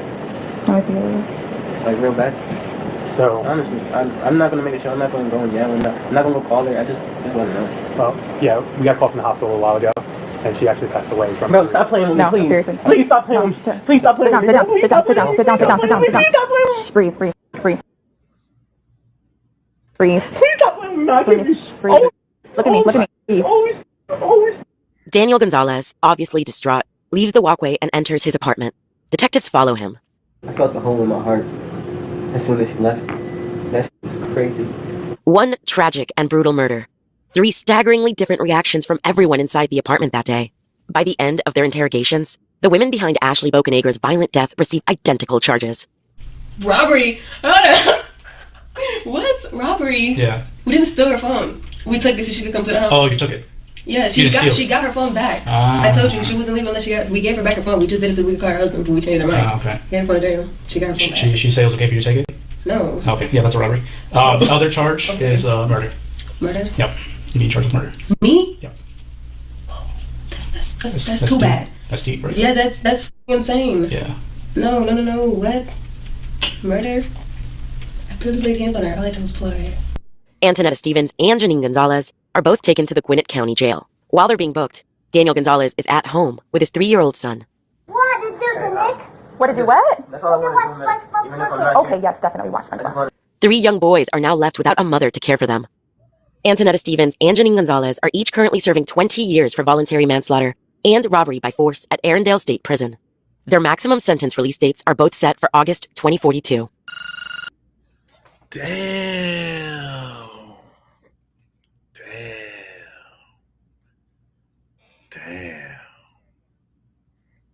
Yeah, she got booked, dog. She got booked.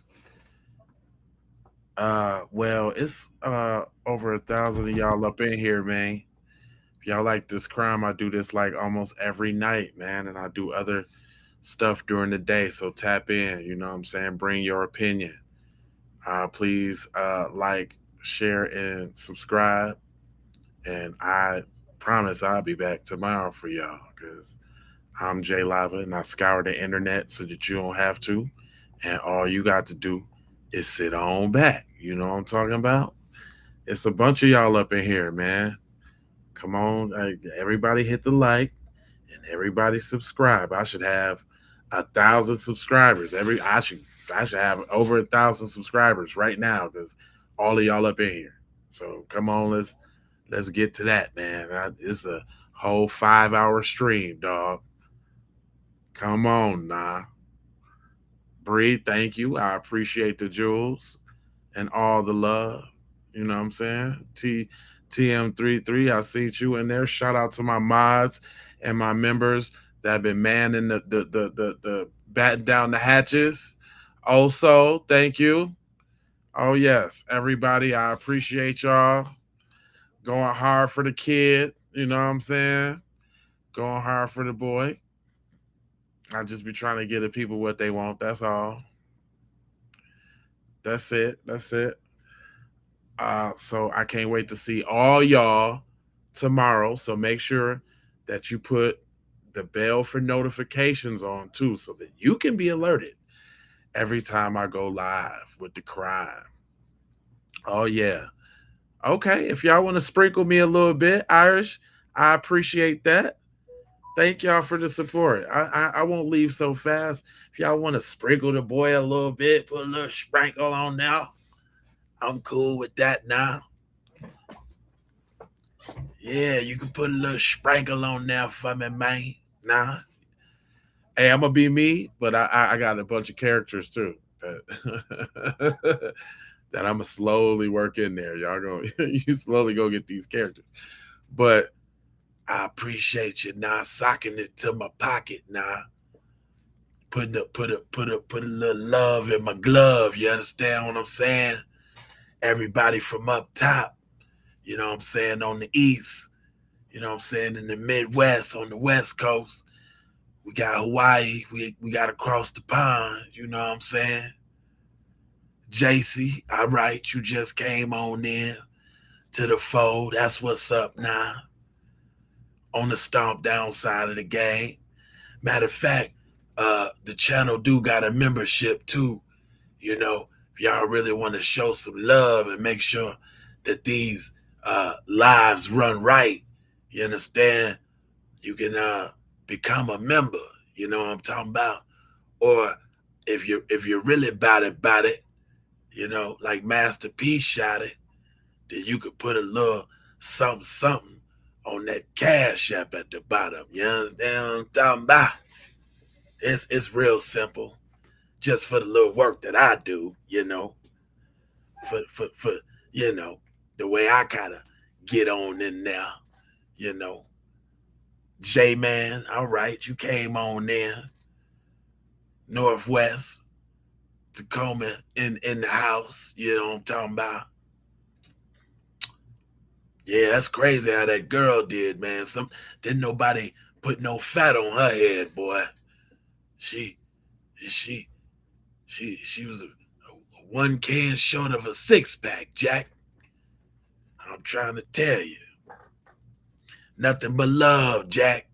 Jacqueline, I see you now on the backstroke side of the game.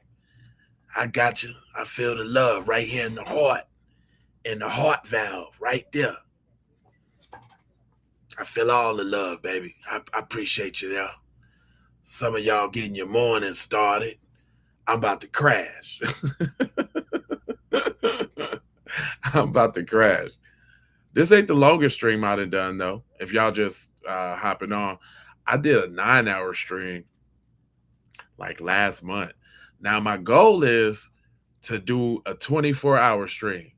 Is y'all ready for that? Prince, I see you there. Prince Alpha. All right now, boy. All right, who that is? The Biz. All the Biz up in here.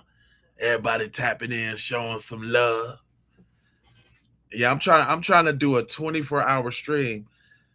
And I think that I'm gonna break it up in segments. So I'm gonna do like 4 hours of one thing, 4 hours another thing, and 4 hours another thing, and 4 hours another thing. And I'm doing it because it's a challenge, because I want to see if I could, you know, hold a stream for 24 hours. You know what I'm saying? Sometimes you got to test yourself, boy. You know what I'm talking about? But I really appreciate y'all though. Y'all make a brother feel good now. You know, rolling with me on the real. 24. I know 24 hours would be dope, wouldn't it? I think I can do it. Matter of fact, you know how I think I can do it too. I think I can do it if I review some of the classic Keep It P podcast episodes, because I got like over 4,500 episodes, and some of them episodes is dope that y'all ain't never seen before, that we totally crushed. And I know I can, I can select a couple of them shows, you know what I'm saying, and really, because like right now I could probably, they got this little function on the program that I use where I can set up 24 hours worth of shows, you know what I'm saying, so I can play some classics back or something like that. But I would like to I would like to go through my own shows and review my own shows, like some of the classic ones or something. Of course, I'm gonna do some new stuff and all of that too, but I think there's some episodes that need refresh, throwbacks, right? Yeah. Okay. All right. All right. Yeah. yeah. I think that's what it is. And look, y'all got to keep an eye out for me and Foxy. Me and Foxy is two Geminis, male and female, with the same birthday, and we gonna do a relationship show, y'all.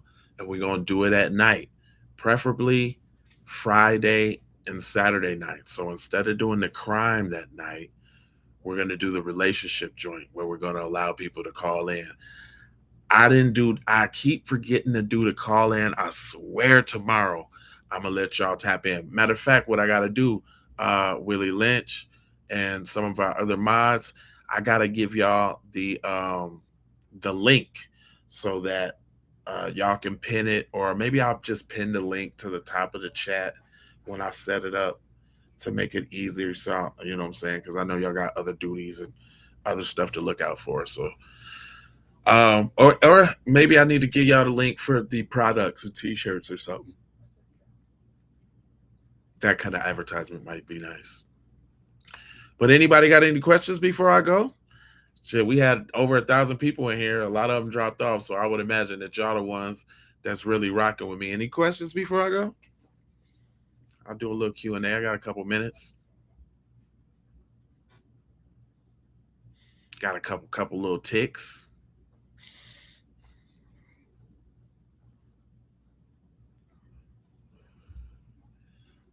On the late night hype.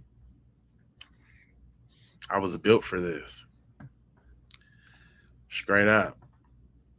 It said, your eyes is heavy. I know. I've been smoking weed and watching crime. I'm high too. Yeah. I think I've